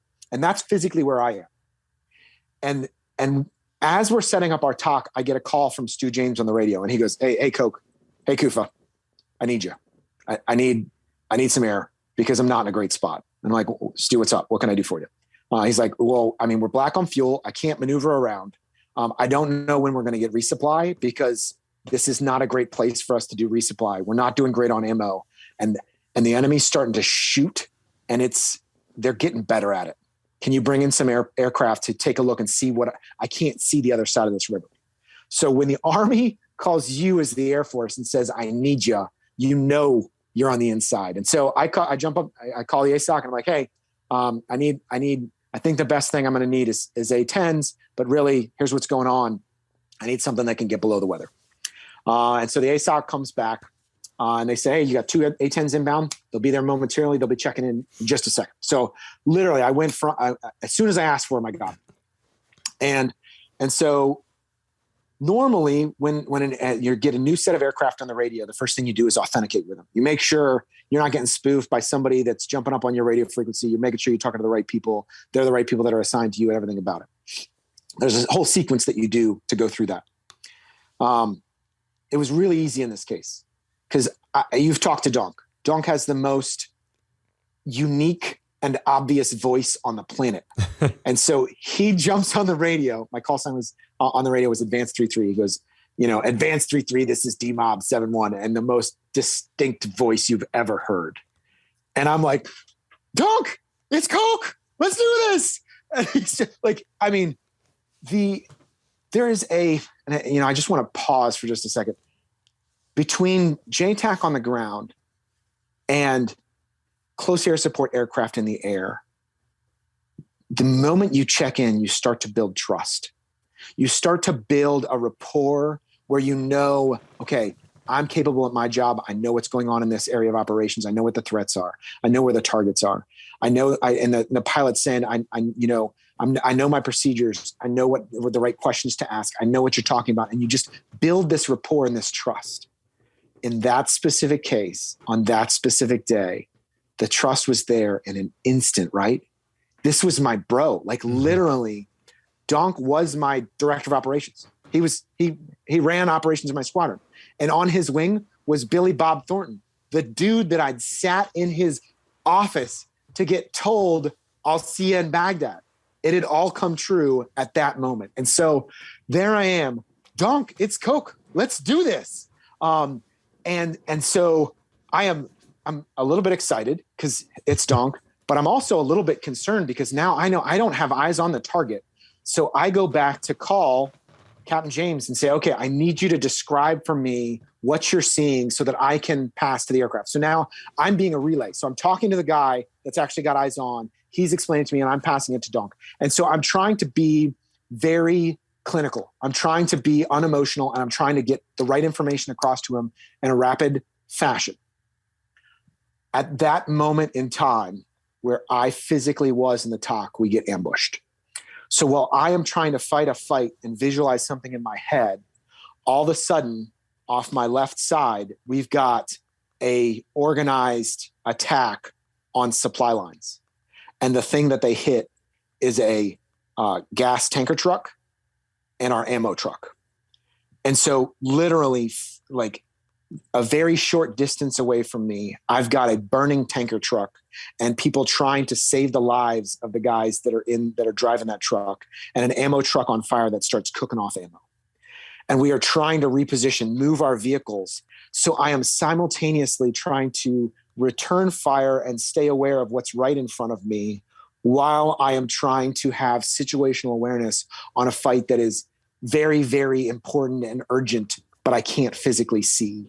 And I know that the tenor of my voice just went up, and as I was getting more and more just task saturated by everything that was going on, and just, holy crap, this is getting bad really fast.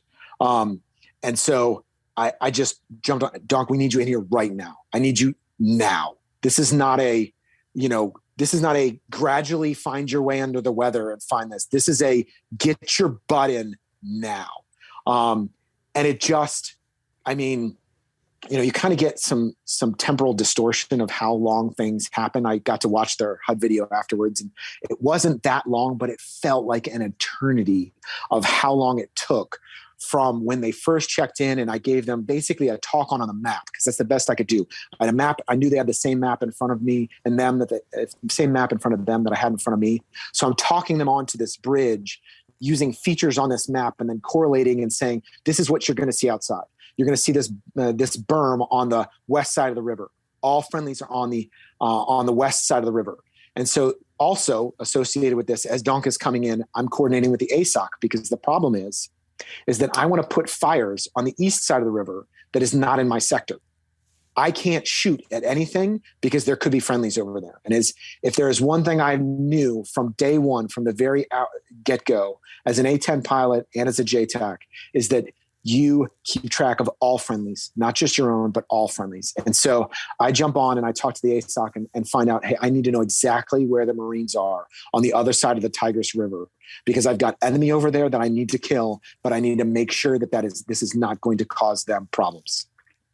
And so I'm waiting to get clearance to be able to say cleared hot to Donk and Billy Bob. I'm bringing them below the weather, and they're taking the time that they need to cut through the weather, because like I said, it's just crap. And there was a cloud deck But the deck wasn't as much the problem as it was just the visibility. You just couldn't see. I mean, I said we pulled back from like, it was probably a couple miles away. And later on, when they finally get over the target area, I can see the aircraft, but not well. Like it's just hazy between me and them. And so I bring them in. Thank goodness they drop below the weather and they're able to use the river as a funneling feature. So they find the Tigris River and they're flying up the Tigris River from south to north. And I think the first pass was just Donk. And I'm talking him on and explaining what he's going to see. And he starts seeing things. He does his first pass. He wants to do a mark. He wants to make sure that he's got the right target, as well he should. I finally get clearance. Hey, Marines are well out of range. You've got, basically they gave me effectively 10 clicks. I got 10 full clicks all the way on the other side of the river. I'm good. So I know, okay, no friendlies to worry about on the east side of the river. So I'm like, Donk, friendlies are on the west side. Enemies on the east side. Stu James is calling me up and he's saying, I'm taking effective tank fire. They are in some sort of old Russian tank and they're shooting at me and I can't find them to shoot back. I'm in the worst spot I have ever been in, Coke. I need you to fix this for me. And Donk's going in. He says, hey, I need to put this mark down to make sure I got the right bridge. Instead, his rockets hang, so he can't put down the mark, but I can see him. And you're over the target right now. And he's dropping flares. I'm like, you're dropping flares over the target right now. And so he's off target and I know he's got it. I know he's on the right target. And so, as I mentioned earlier, that trust, like that, I'm building trust with them where I know what he's seeing is what I'm seeing. What Stu James on the ground is looking at as the enemy, I know he's found it. And so Donk, get back in here as fast as you can. You have found the target area. The friendlies are clear.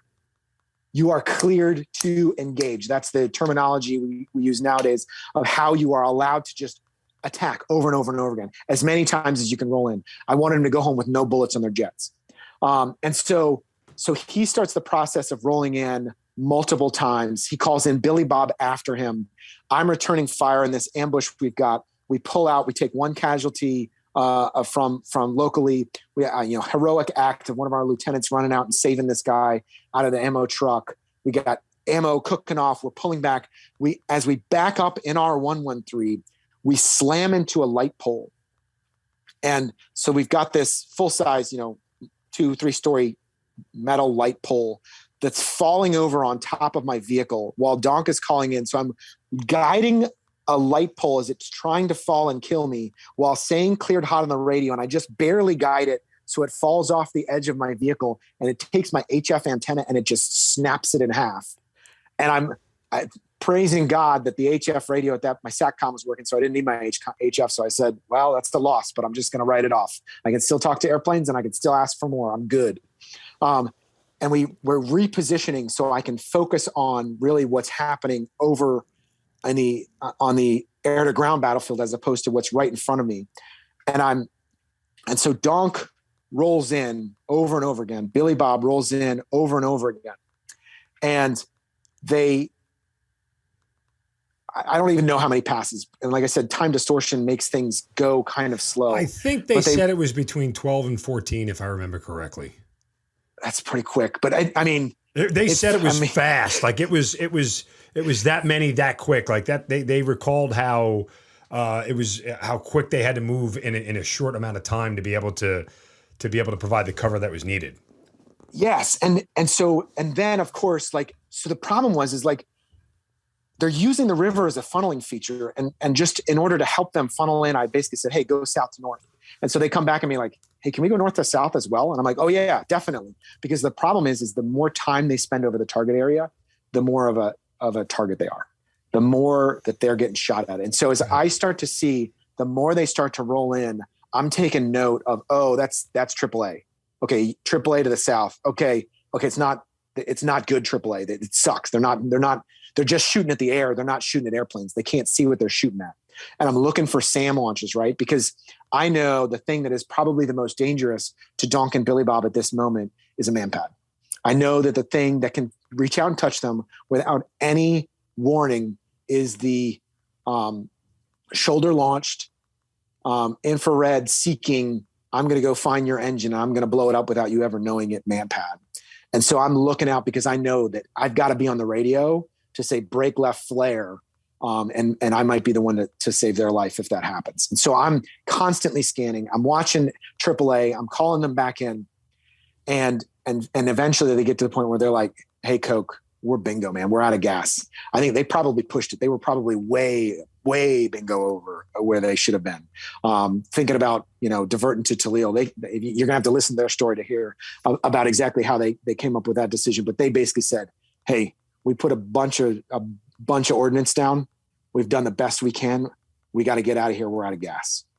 And almost simultaneous to that, Stu James jumps on the radio to me and he's like, Kifl, they're done. They're not shooting anymore. We're good. Yeah, the fire's gone. You guys did an awesome job. That's exactly what I needed. You can hear it in my voice when I check out with Donk and Billy Bob. The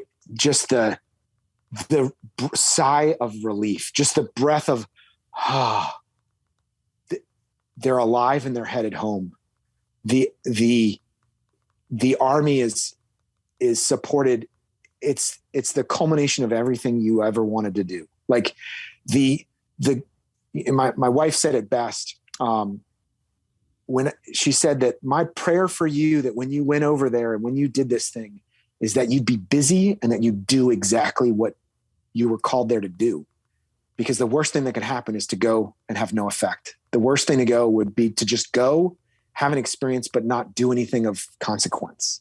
Right. And that was, I knew it. I knew that what we had just done was of great consequence. And what I had done that day was important. But it wasn't the end of the story. The Donk and Billy Bob left and they get to go home and they get to, fully let their guard down. I didn't get to fully let my guard down. Right. As soon as they leave, the next thing I'm trying to do is I need to bring in another set of aircraft because I don't know what's going to happen next. Like, he's really happy right now. We think we're good, but you think you're good right until you're not. And so I'm calling in, hey, I want 2 more A-10s because we're still having problems with weather. So I get two more A-10s on board. Right. Immediately after that, I'm doing the same exact thing. Hey, here's the target area, giving you a map talk on. I need you in here as fast as possible. I don't know what's happening right now. Right now it's a static situation, but I don't know what's going to pop up. And I realized they're going to have a really hard time. We had a difficult time making sure that Donk found this target area. So I'm going to go ahead and do that mark. I don't have time to wait for them to come in and make sure that they've got the target. I'm going to do a mark. So I call up my FSO brother and say, hey, can we get a coordinated attack with artillery? Can we put down some marking rounds to mark exactly where this bridge is, drop them on the west side, make it obvious right as my aircraft are about to come in so they can get positive identification of this target the first time right away. And so I'm actually coordinating with the NCO at this time. And he's like, yeah, that sounds great. Let's coordinate it all. Let's do a time hack. We'll figure out, we're going to do it. And so we figure out exactly when the guys are going to be overhead. We figure out exactly when we need to shoot the artillery. And these guys are coming in. Time hack's just about on. I call up the NCO. I'm like, all right, I need you to call your last splash. Call your last splash so I know exactly when the target area is clear. There's no more rounds in the air. So I know my aircraft are safe. They'll be in right after that. And he's like, my last splash will be in 6 minutes. I'm like, what? It's a marking round. He's like, nah, we decided to do a call for fire. We're just going to shoot for a while. I'm jumping on the radio, abort. I've got rounds in the air, the same place I'm trying to bring airplanes.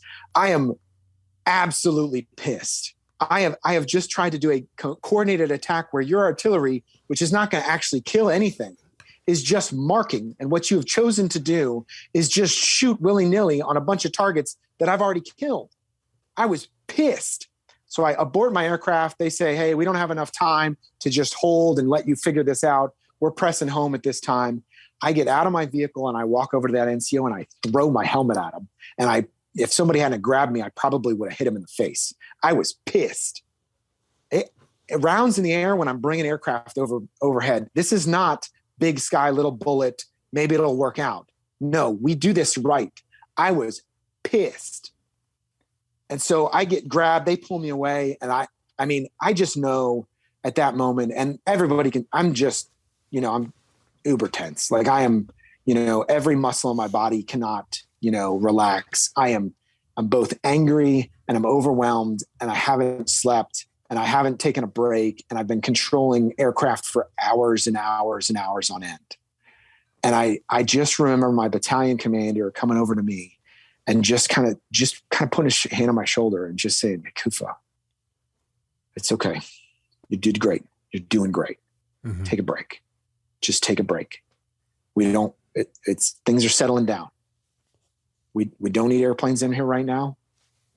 Just take a break. Do you think the stress got to you? I think everything got to, I can still kind of like just, that tense feeling, like I can still kind of, my muscles remember it, that claw I'm grabbing onto this microphone with and my gun with, and just absolutely incredibly tense, running on adrenaline for hours on end. My voice was hoarse from just constantly talking. Cause nonstop. It had just been hours and hours and nonstop. And it's not like I'd slept well beforehand in preparation for this. I'm sure I was ridiculously nervous and not sleeping well ever. But I was just uber tense. And so at that moment, what I did was I actually on the I would say order of my battalion commander, he just said, hey, just go talk to the chaplain, go take a break. Like just take a breath. And so we were in this, it was like this oil headquarters, like big conference rooms and office building type of thing. And I actually walked inside the building and just sat down on a couch that was randomly in there. And the chaplain sat down with me and he just prayed with me. And I just was able to just bring it down a notch, right? Like just mentally and physically just take a breath and decompress enough and realize that it was going to be okay. And I just, that come down off that adrenaline high, I just wept, man. I was just, I just lost it. And just the chaplain that he's a Polish guy that was really hard to understand the words he's saying. So I don't really know what he said, but he had his hand on my shoulder and he's just reassuring me that you're doing good. Like everything's good. You've said that, you finally got to a place where you could talk about your experiences in Iraq. And look, again, it's hard to encapsulate the following 20 years of your career after April 3rd, 2003. But why do you think you're so much more capable to talk about it now than you were in years past? So, some of it is time, just letting time pass.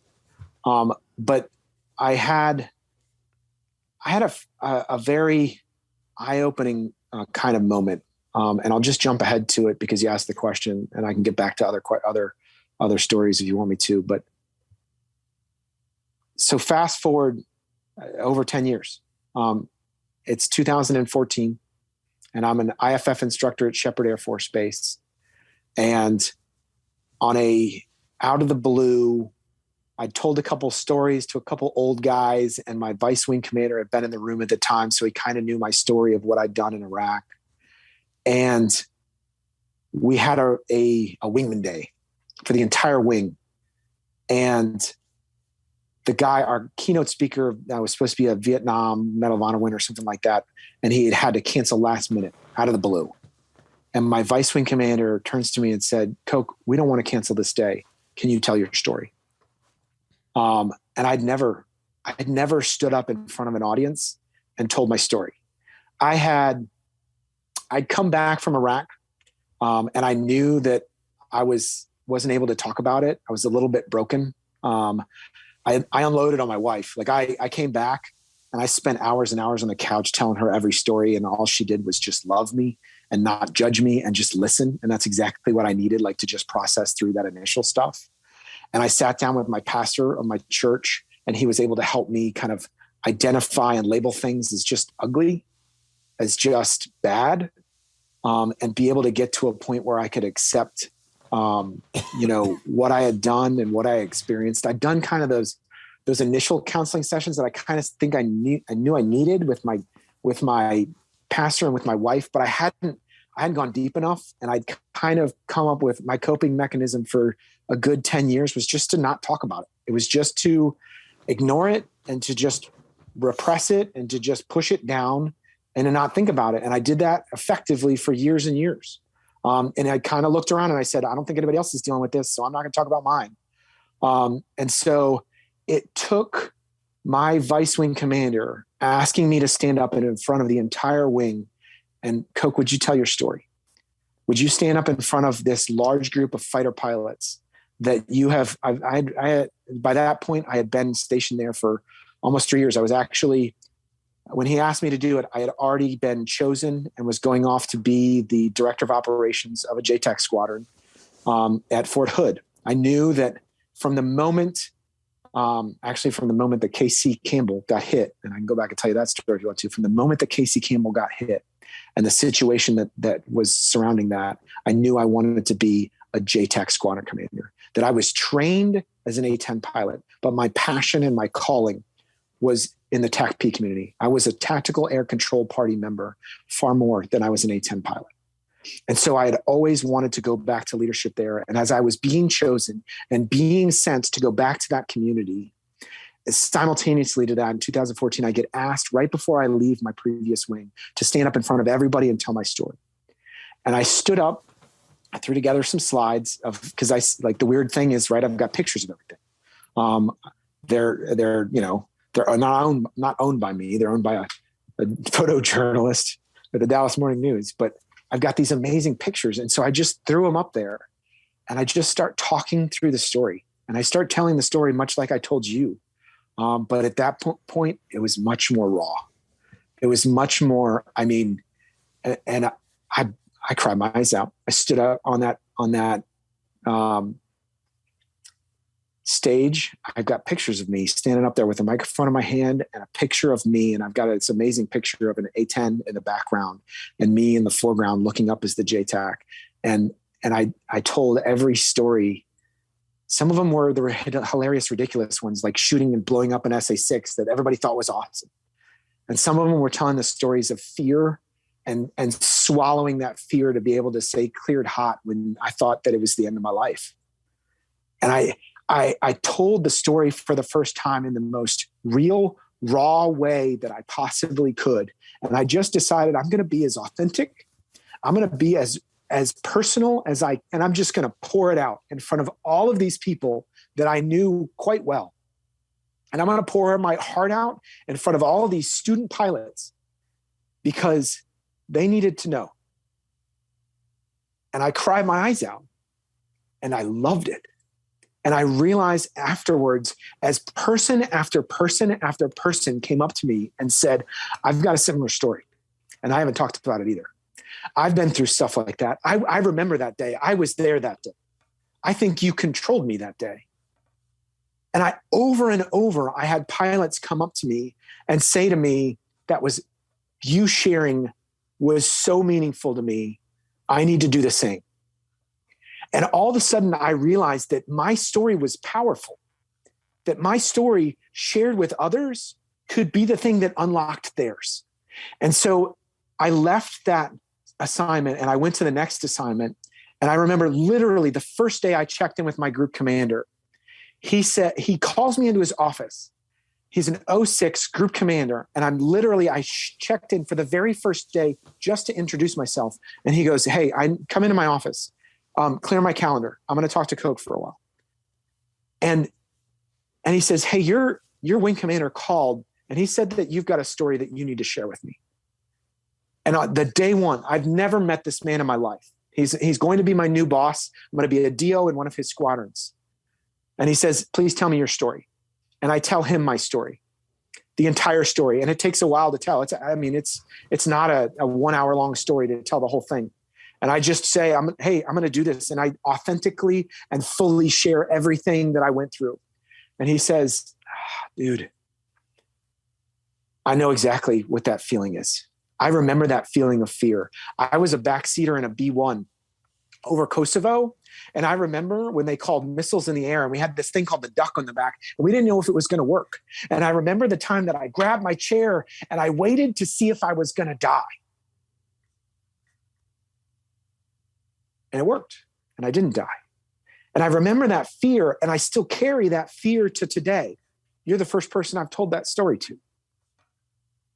And to see how my story opened up his story and his willingness to go seek help. And then he gave me the opportunity to stand up in front of every single squadron at Fort Hood, every single Air Force member at Fort Hood, and to tell my entire story in front of a bunch of JTACs. And let me tell you, my story is in front of JTACs it's difficult to tell because when I talk about the toll that it took, that the fear that I went through, the death that I had to experience, the problem, the great difficulty that I went through, the reason that I have the trauma that I experienced more than anything else was that I wasn't prepared. It wasn't something that I had trained for. It wasn't something that I had wanted, that I had desired, that I had worked for. It was something that I was thrown into. And so this experience on the front lines, while every other JTAC, it's their goal. It's what they train for and what they want. For me, it was, we're supposed to look like a video game in my HUD, far away. But it didn't. It smelled like blood and sweat and piss and Iraq. And it was very close. And I wasn't ready to experience it. I wasn't ready to deal with it that close. And it took a toll on my soul. And I didn't know what to do with these memories, all these stories of I had taken lives. I knew what a Mark 82 crater looks like. I know what it looks like to put a Maverick missile into a BMP and the flames that come out of it. I know what a 30 millimeter round does to a human body. I know those things. I can't get rid of that. Those are in my head forever. What do you do with those memories? How do you deal with those memories? And all these JTACs, as I'm telling these stories to, they say that's what I want. That's what I'm training towards. But my answer to them is that, yes, it is noble. It is good. What I did was important, but it takes its toll. It takes its toll on who you are. And so what I began to preach as I started to tell my story was, one, you need balance. You need balance in your life. You need to know your purpose. You have to have your purpose very core and foundationally set, so you know why you're doing this. For me, it solidified my faith. That's what it did. It solidified what I believe about God, what I believe about why I am in the military, why I do what I do. It solidified my belief in Jesus Christ. I have a very firm foundation of what I am called to do and who I am called to be. This solidified that for me. And I still say to my airmen, I don't know what it is. Yours is probably different than mine, but you have to solidify your why you do this, why you're in the military. What is your purpose? But you need balance. It's not just about that. You need all those pillars. We talk about it in the Air Force. It's comprehensive airman fitness. It's a stool. And if you take out one of the stool legs, you're going to fall over. It's going to get wobbly. And so you also need that physical fitness, because it's not like I was doing PT while I was over there. I was trashing my body, eating nothing but MREs, working out, never staying up, ridiculous hours, living on adrenaline, on the tense pressure of all of it. If I wasn't in good shape beforehand, I would not have been able to physically deal with that. You have to have your physical fitness in amazing shape, because when you're called on, you're going to rely on that. So you better be in good shape. You need balance. You need a spiritual pillar. You need a physical pillar. You need a mental pillar. You have to always improve. You have to always get better. If I hadn't spent 2 months in the sands of Kuwait, spending every day trying to figure out how to fix that radio, how to get better, how to integrate, if I hadn't have pitched myself into that fight like my life depended on it, because it did, if I hadn't wanted that self-improvement and to challenge myself to be the best version of myself I possibly could, I would never have been able to live through this. So I challenge my airmen even today, and I will challenge my airmen as I go to my next assignment, to be balanced, to have mental, spiritual, physical fitness, as well as the last pillar is just as important. So spiritual, mental, physical, and social is what they call it. For me, I call it community. I have to be surrounded by people that can walk with me. Because one of the reasons, and you asked this question, I'm so glad you asked the question of how did you get to this? And why did it take so long? Because when I came back from Iraq, I felt alone. I felt like I was misunderstood. I got back into my A-10 squadron and I didn't know how to talk to people about this experience. There had been, everybody had gone through combat. Everybody had gone through, but what I realized is that me as an officer on the front lines, having called in all these airstrikes, I had been through something that was just a little bit different.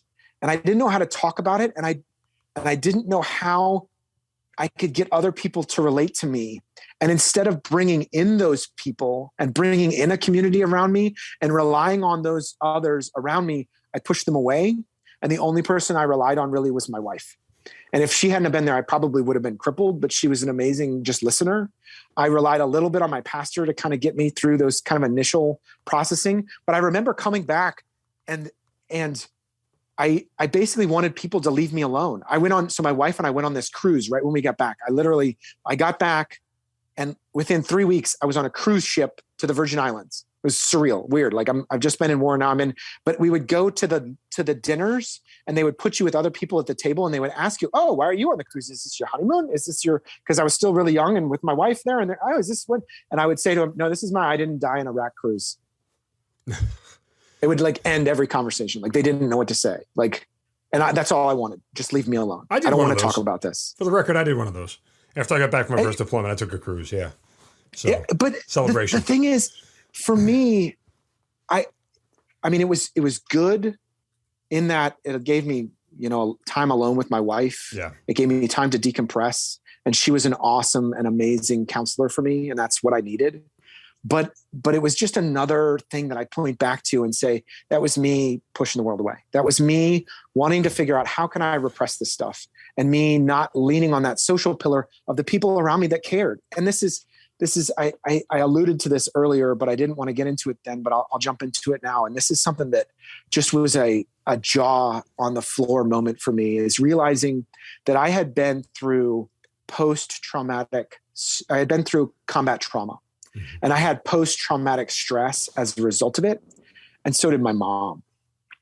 That I had spent this war in the back of a 113 fighting, tense, adrenaline running through my body, doing the job, very, very busy.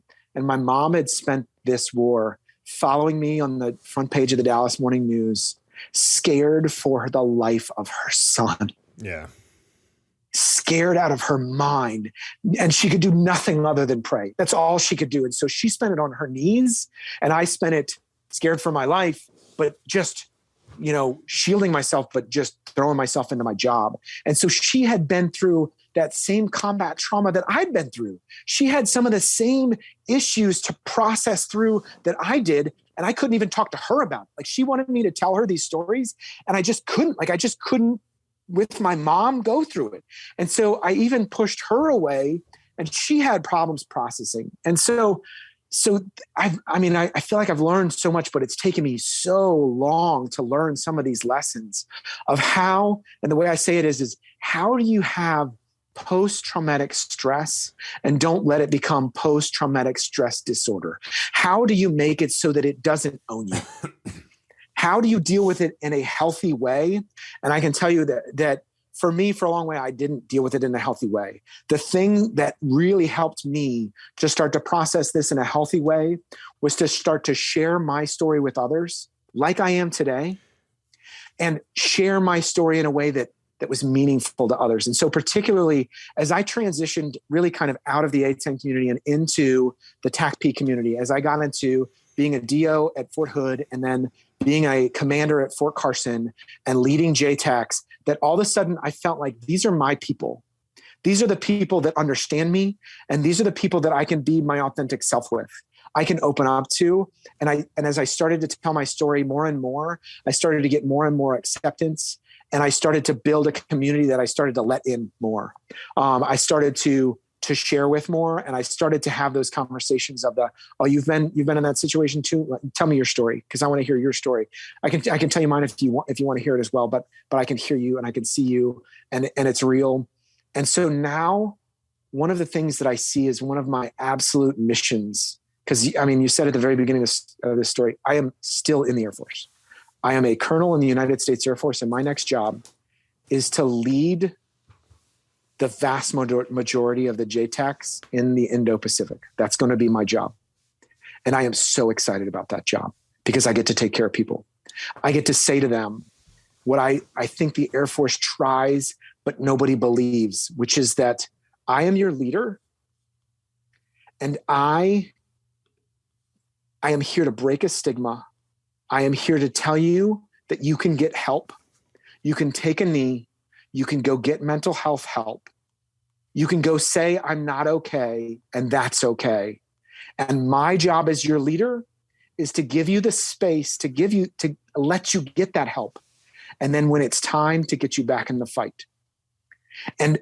Because I can tell my story of how I needed to do that same thing, I can say to you, trust me, I'm with you. Yeah. Trust me, I will help get you back in the fight.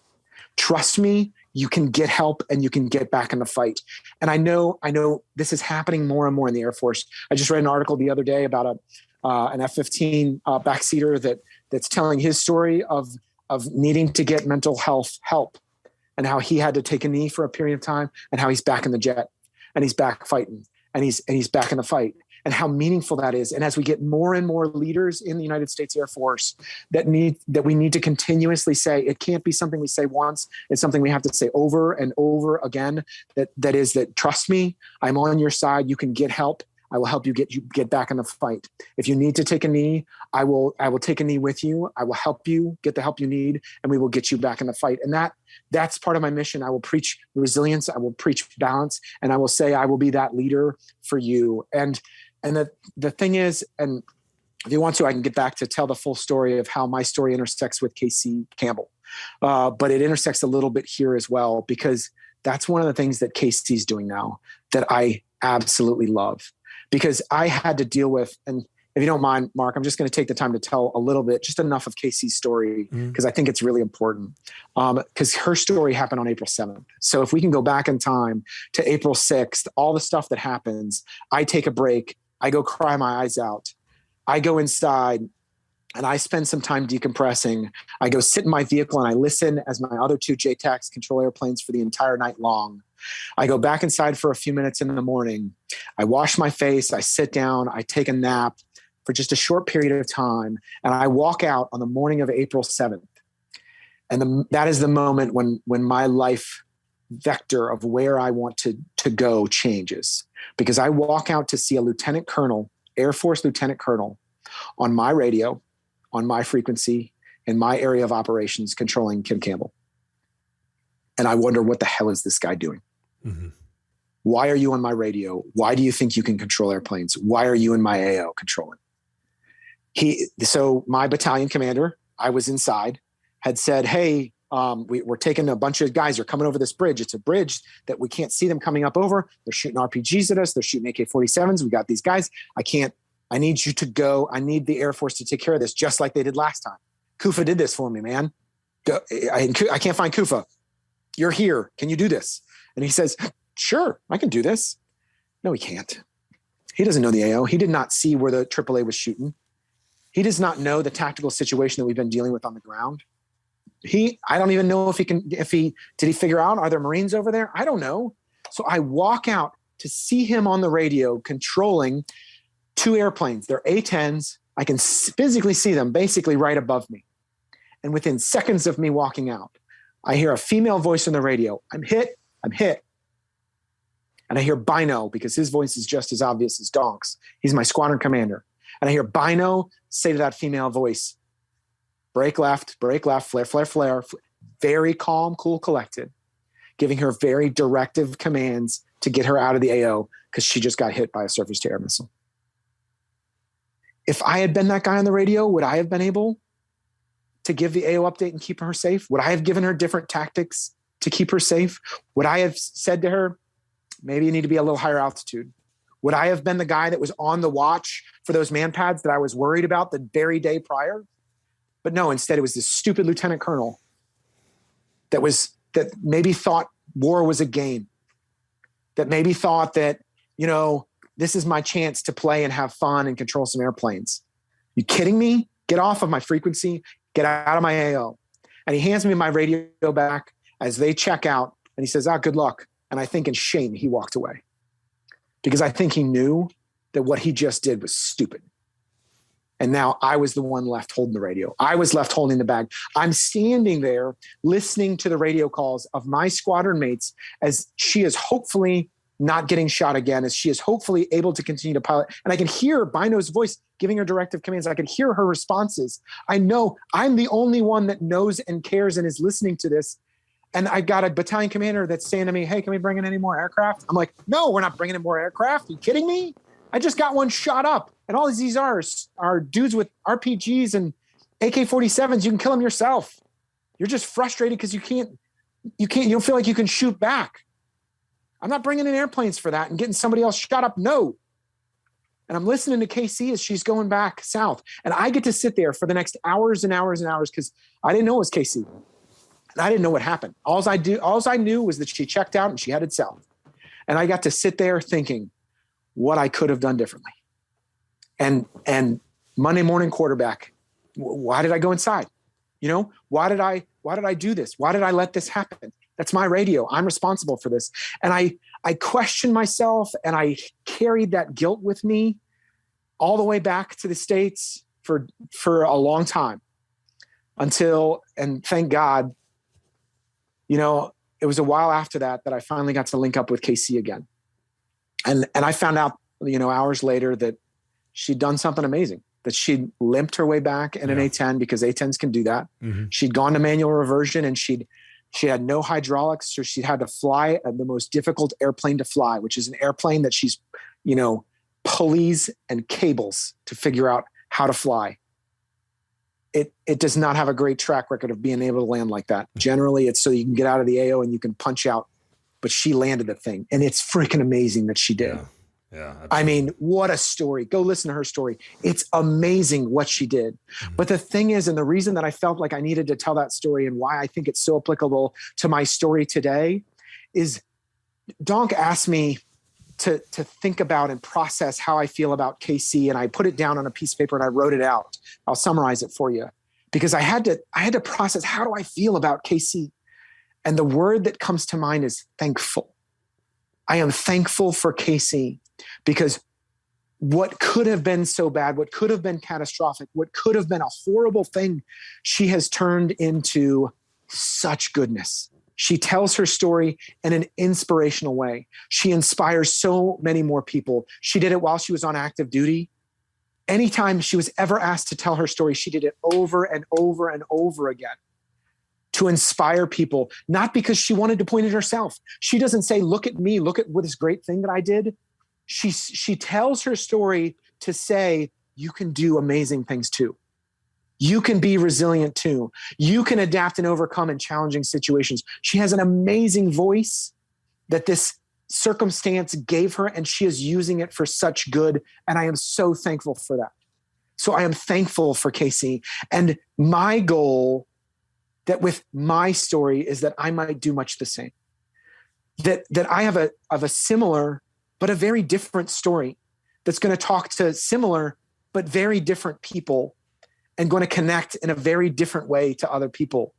But I want to use that story for good and to preach at people to say, PTSD, it doesn't have to be, the D doesn't have to be there. It doesn't have to own you. We've all been through trauma. It doesn't even have to be combat trauma. You want to talk about issues we've got in the Air Force today? Sexual assault issues, dealing with combat issues, dealing with issues at home, social issues in the world today. Everybody's been through trauma. We all need to be able to deal with it in different ways. We all need to get the opportunity to seek the help that we need. We all need leaders to support us as we do that. I know that part of my calling in the Air Force and maybe after the Air Force is to continue to tell this story. And so, Mark, I want to say thank you to you. Because I got to tell you, I've listened to a lot of your episodes. I've listened to from one end of the spectrum to the other. And what you are doing through this podcast is very important. And it's different for every person, because my story today is going to speak to somebody that somebody else's story wouldn't speak to.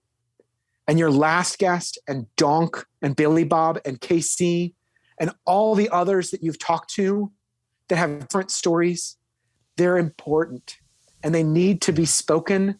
And everything you are doing through this podcast, and I know you're doing a lot of other things as well, and the different programs we have for veterans are so important. The Wounded Warrior program, I can't list them all because there's so many of them. Project One Vet is a great one. Yes, yeah. Yes. I can't list them all. They're each and individually, they're all serving different people in different ways and different needs, and we need all of them. Yep. Because there's so many people that are hurting out there today, and I just hope that me being on your show can just contribute to that in a positive way. So Absolutely. All I can say to you, Mark, is thank you. Well, look, your passion, your certainly your energy, and your want to tell your story is incredible. And I think it rings true that the message you're trying to get across is one that's consistent throughout a lot of our guests who come on the show. But it's like you said, it's unique to everybody, right? Like everybody comes at it from a little different. No two PTS cases are exactly the same. There's no cookie cutter way to get through this. Everybody just kind of has to work through it in their own way. And some people have similar parts with others, and some people have different parts with others. But the point is finding somebody that you can relate to, that your part relates to. That common ground, that commonality, I think, is what sort of binds us still in a post-war world that we live in now than one that we were going through before. And so, look, you spent so much time telling your story. I'm not even going to try to encapsulate it. The crazy part is that's just one small snippet of a 20+ year career, right? It's worth mentioning because it's weird to say, but sometimes you also got to put your money where your mouth is, because this was right. Like this, what actually happened to me was very early on in my career. Sure. Since then, I've had an awesome opportunity to be, DO squadron commander in the JTAC community. I look forward to an awesome opportunity to be a group commander in the JTAC community. But I've also had to put my money where my mouth is when it comes to this. About a year and a half ago, I was diagnosed with something called superior canal dehiscence syndrome, which is a problem between your balance, eyesight, hearing, inner ear problems. Okay. And in July 2020, I had to have brain surgery. Wow. And then I had to relearn to walk. And so a lot of people have been through COVID and talk about how that's affected them. I think my COVID experience was very different than most people's, because I didn't spend it dealing with that. I'd spent it dealing with a very different medical issue. So to take some of these things that I preach to other people, I've had to preach it myself. Yeah. And so as I have gone through this last year and a half, where the process, all the symptoms that come with this, and they're debilitating. For a period of time when I was diagnosed with this, I would end every single day with blurry vision, a splitting headache, and basically barely able to walk. It started off with, I remember the first time I noticed the balance issue. I was coaching my son's soccer team, running across the soccer field, and I shouted across the field. And one of the problems that this syndrome gives you is it connects your voice to your own hearing and my own vestibular system. And so my own voice basically knocked me off balance. I almost fell over just from shouting across a field. And that progressed to the point where, it was just massively affecting everything that I did, where by the end of this, basically I could sit and work on a computer in a quiet corner and couldn't raise my voice above a monotone. And then being able to get surgery and the pain of, trying to recover from that. And I've got an awesome scar you can see on the side of my head where they cut open my head. Wow. And basically, instead of pushing people away, of bringing people in and wanting to rely on that community around me, and realizing that, man, it's a good thing I was in good shape, because I'm not working out. I can't even, I barely, I mean, it's been a year and a half and I'm just getting back into PT after this thing. Wow. And knowing that, through this whole thing that, I'm still well founded on that spiritual pillar and knowing my purpose and why I'm doing what I'm doing and who God is and who I am. And so I had to put these things into practice recently. And that just gives me another part of the story. Like it gives me the opportunity to say, hey, if you're out there and you're dealing with this really weird thing called superior canal dehiscence syndrome, call me because I'll tell you my story and I'll walk through it with you. It's just another part of my story. It's just another trauma that I've been through. And it's just something else I've had to bounce back from. It's just another opportunity for me to say, put my money where my mouth is. I had to take a knee and now I'm back because just a couple months ago, I got requalified to fly an airplane. It took a long time. I had to relearn how to walk. Then I had to learn how to run again. I had to figure out which way's up. It took a lot of vestibular therapy, but I got there. By God's grace, I got there. Resiliency. I mean, honestly, it's kind of been a calling card of what you went through earlier on in your career and what you're doing now in the latter part of your career. And I think it's amazing. It's an incredible message. And certainly as you get in front of all those airmen, when you take control of your group, that'll come through and through all the way through the end. But listen, it's been amazing hearing you tell your story. Again, I love the emotion that you tell it with. You kind of bring us all there with you and allow us to sort of feel it right alongside you. So from that standpoint, I think it's incredible that you are able to communicate it so effectively. And however long it took you to get there, it's great that you can do it now because I think the message is super, super important. But we want to wish you nothing but the best of luck going forward. Obviously, stay healthy. Good luck taking charge of group. I know it's going to be a great time in your career and many more years of success, but the best to you and your family and everything. Certainly, we can't thank you enough for joining us today, man. It's been great talking to you. Thanks, Mark. I appreciate it. All right, John Blocher, thanks for being part of the Hazard Ground. You've been listening to Killcliff's Hazard Ground podcast, hosted by Mark Zeno. If you have an interesting story to tell and you'd like to be on the show, send us an email at producer@hazardground.com. And if you like the show, don't forget to subscribe, rate, and review on Apple Podcasts. Thanks for listening. We'll see you next time.